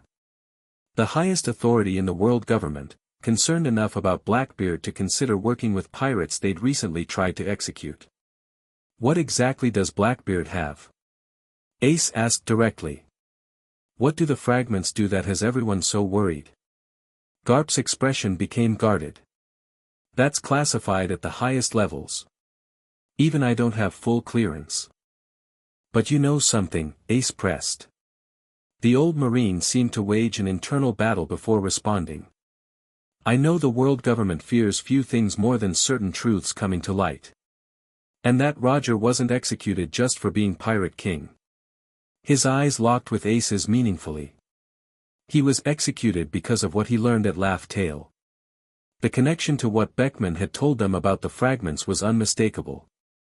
Roger had found a truth so dangerous that the world government had eliminated him to prevent its spread. A truth now potentially within Blackbeard's grasp. Why did you volunteer to deliver this message? Ace asked suddenly. They could have sent anyone.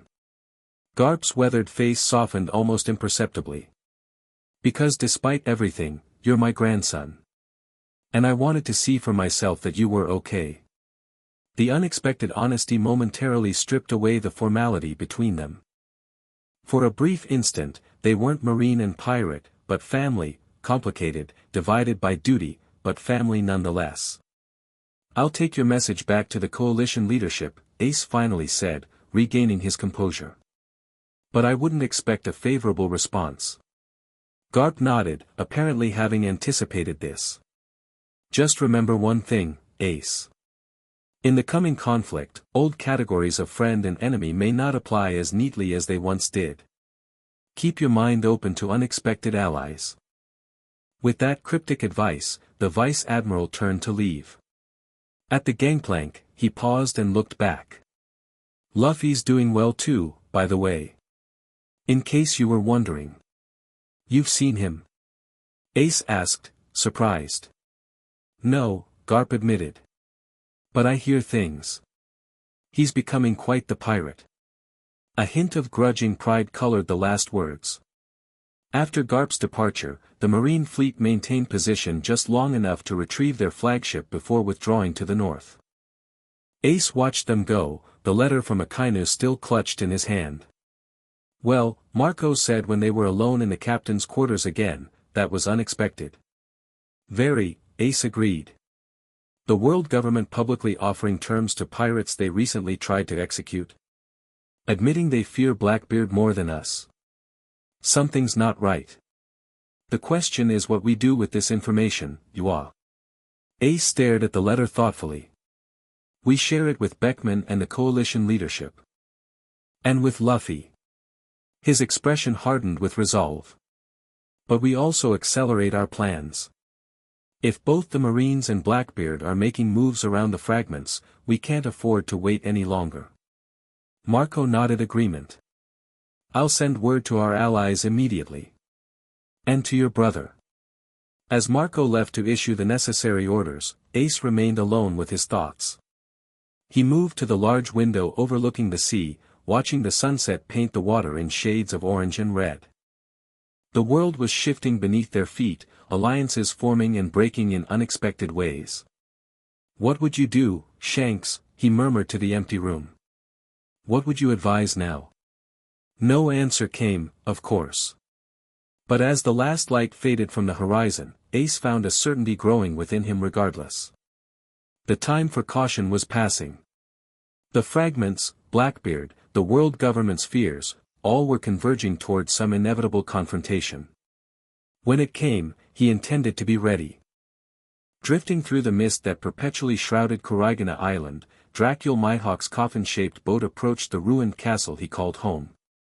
The journey from Mary Geo's had been long and contemplative, giving the warlord ample time to consider the information he'd received from the five elders. As he secured his vessel at the small dock, he sensed a presence watching from the castle battlements. Roronoa Zoro, his improbable student, keeping vigil as always. The swordsman's growth over the past year had been remarkable, driven by the same news that had spurred his captain to new heights. Mihawk made his way up the winding path, his thoughts returning to the meeting that had prompted his journey to the Holy Land in the first place. The balance is breaking, the eldest of the elders had told him. Blackbeard moves to acquire something that cannot fall into his hands. And why, Mihawk had asked, does this concern me specifically? Because red-haired Shanks entrusted you with certain knowledge before his death. Knowledge about the fragments. The fact that the elders knew of this connection had been surprising. Mihawk had indeed been one of Shanks' few confidants regarding the fragments, though he had never seen one himself. A testament to the strange friendship that had existed between the warlord and the emperor despite their different paths. "What do you want from me?" he had asked directly. "Observation," had been the cryptic response. "The time approaches when all parties will be forced to reveal their positions. We would know where you stand when that moment arrives." Now, approaching his castle where Zoro awaited news, Mihawk found himself contemplating that very question. Where would he stand when the fragments were finally brought together? When the truth they contained emerged to challenge 800 years of world government control? Zoro met him at the entrance, his remaining eye sharp with anticipation. "What news from the outside?" Mihawk brushed past him, heading for the grand hall where a fire already burned. The world government grows increasingly concerned about Blackbeard's activities. They know he possesses one of the fragments. Zoro followed, his interest obvious despite his attempt at nonchalance. "And the others?" "One is held by the Revolutionary Army. The other was recently transferred to them as well, thanks to your captain's intervention." This caught Zoro by surprise. "Luffy's involved with the fragments now?" "Deeply," Mihawk confirmed, pouring himself wine from a dusty bottle. "He and his brother have become central to their protection." Zoro absorbed this information silently, connecting it to his own purpose. "So when we reunite at Sabaody, you will be entering a more complex conflict than the one you left," Mihawk finished for him. "One that goes beyond piracy and involves the very foundations of the world order." "All the more reason to complete my training," Zoro concluded, his hand moving instinctively to Wado Ikemanji's hilt. "Luffy will need all of us at our strongest." Mihawk studied his pupil thoughtfully, seeing in him the same determination that had characterized his captain's growth over the past year. Different paths, different mentors, but the same driving purpose, to be ready for whatever came next. "Indeed," the warlord agreed. "And our next phase begins tomorrow. With real blades." Zoro's eye widened slightly before a fierce grin spread across his face. "About time." As night settled over the island, two swordsmen, master and pupil, connected by circumstance and separated by allegiance, prepared in their own ways for the conflicts to come. Each understanding, in their own fashion, that the fragments represented not just ancient knowledge, but a point of no return for the world they knew. The crescent moon hung low over Rusakena as Luffy completed his evening training routine, his body moving through complex forms that combined his rubber abilities with the hockey techniques Rayleigh had taught him. Each movement was precise, controlled, so different from the wild, instinctive fighting style he'd once relied upon. Rayleigh watched from nearby, sipping from his ever-present flask. "Your control has improved dramatically," he observed. "Especially your ability to maintain gear fourth without the excessive strain it once caused." Luffy landed lightly after a particularly complex aerial maneuver, barely winded despite the hour he'd spent training. "Still not enough. Not for what's coming." "Perhaps," Rayleigh acknowledged. "But there are limits to how much stronger you can become through training alone. At some point, real combat becomes the only teacher left." They walked together toward their camp, where a fire already burned and dinner awaited. The island's dangerous fauna had learned to give their clearing a wide berth after months of serving as unwilling training partners for Luffy's developing abilities. "I received a message from Ace today," Luffy mentioned as they sat. "The Marines have offered the coalition a deal regarding Blackbeard and the fragments." Rayleigh raised an eyebrow. "Interesting. What kind of deal?" "A non-aggression pact while they target Teach." Luffy frowned. Delivered by Grandpa himself. And what does your brother think of this offer? He doesn't trust it. Luffy picked at his food thoughtfully. Neither do I. But it confirms something important: the world government is moving actively now. They're not just observing anymore. Rayleigh nodded, unsurprised. The celestial dragons have maintained power for 800 years by eliminating threats before they fully materialize. If they believe Blackbeard is close to unlocking the fragment's secrets, they'll stop at nothing to prevent it, Luffy finished. Even working with pirates they consider enemies. They ate in thoughtful silence for a while, each contemplating the implications of this development. Finally, Rayleigh set his plate aside and fixed Luffy with a serious gaze. I've been thinking about your training, he began. You've mastered the fundamentals of all three Haki types. Your devil fruit abilities have evolved beyond what I thought possible in such a short time. There's still refinement to be done, but... Luffy prompted when Rayleigh hesitated. But perhaps the remaining months of our agreement would be better spent in practical application rather than isolated training. Rayleigh's expression was calculating. The fragments, Blackbeard, the world government's maneuvering, these all represent real-world challenges that no amount of training here can fully prepare you for. Luffy's eyes widened slightly. You're saying we should end the training early? I'm saying the nature of your training should evolve, Rayleigh clarified. From techniques to strategy. From power to purpose. From his pack, Luffy withdrew the carefully wrapped straw hat, placing it on his lap but not yet on his head, a ritual he'd developed during their months together. If not here, then where? He asked. My crew won't be at Sabaody for months yet. Rayleigh smiled enigmatically. Who said anything about Sabaody? There are other places where a pirate might learn the things you need now. Other people who could teach you what I cannot. Like who? Like your father, for one. Rayleigh's suggestion landed with the impact of a physical blow. The Revolutionary Army now holds 2 fragments. Dragon understands the world government's weaknesses better than anyone alive. And he has never met his son.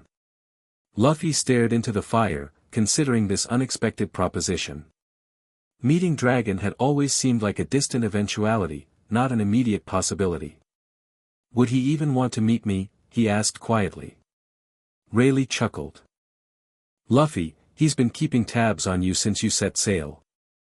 Garp may be your grandfather by blood, but Dragon has watched your journey with his own kind of paternal interest. The revelation was startling. How do you know that? Shanks told me, Rayleigh replied simply. He and Dragon had their own channels of communication over the years. Surprising alliances in the shadows. Luffy absorbed this, another piece of the complex puzzle that had been Shanks' life and connections. The red-haired pirate had maintained relationships across all factions, Marines, revolutionaries, other pirates, creating a web of influence that had helped maintain the world's balance. A balance now collapsing in his absence. If I went to the Revolutionary Army, Luffy said slowly, I could see the fragments myself. Understand what everyone's fighting over. Yes. And I could learn about the world government's true nature from people who've studied it for decades. Also yes. And I could meet my father. Rayleigh nodded.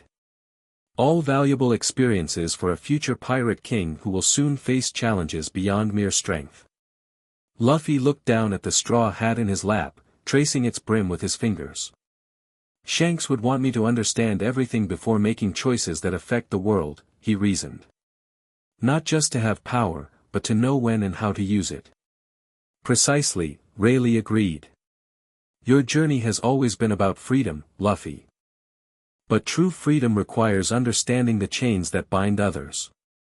Decision made, Luffy carefully rewrapped the hat and stored it in his pack. How would we find the Revolutionary Army? Their headquarters location is secret. Rayleigh smiled mysteriously. I have my ways. The question is, are you ready to step into this larger world? To see beyond the simple dream of becoming Pirate King to the responsibilities that title truly carries. Luffy stood, looking up at the stars that scattered across the night sky like countless possibilities. "I've been ready since Marineford," he answered quietly. "Since I watched Shanks die protecting a future he believed in." His gaze returned to Rayleigh, determination hardening his features. "When do we leave?" "Tomorrow," Rayleigh decided. "The pieces are moving quickly now. We shouldn't delay." As they prepared for their unexpected journey, Luffy felt a strange sense of completion, as if the separate threads of his life were finally weaving together into something coherent. Shanks' death, Ace's survival, the fragment's mystery, his father's revolution, his own dream of freedom, all converging towards some culmination he couldn't yet see but could increasingly feel approaching. "Hey, Rayleigh," he said as they extinguished the fire. "Do you think when this is all over, I'll be worthy of wearing his hat again?" The Dark King looked at his student, no longer a boy playing at piracy but a young man growing into a force that might reshape the world, and smiled genuinely. "Luffy, I think Shanks would say you've been worthy all along. The question was only whether you believed it yourself." Luffy considered this, then reached into his pack and withdrew the straw hat once more. With a decisive motion, he removed the red bandana he'd worn for the past year and replaced it with the hat, settling it firmly on his head where it had always belonged. The familiar weight felt both strange and right, a physical reminder of promises made and kept, of sacrifices honored, of dreams still pursued despite all that had changed. "It's time," Luffy said simply. Rayleigh nodded approval. "Indeed it is. For all of us." Above them, stars continued their eternal dance, indifferent to the momentous choices being made beneath their light. The fragments drew closer to reunion, the truth they contained moving inexorably toward revelation. Old powers prepared for war while new alliances formed in defiance of traditional boundaries. And at the center of it all, a young man with a straw hat stood ready to inherit not just a dream, but a will that stretched back through centuries, the will to challenge the very foundations of the world for the sake of true freedom.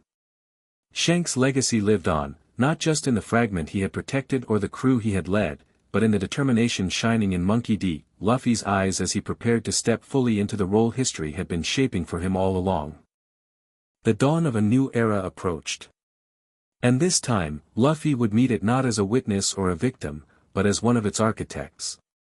The end. Thank you for watching this video. Please be sure to subscribe to our channel and like this video.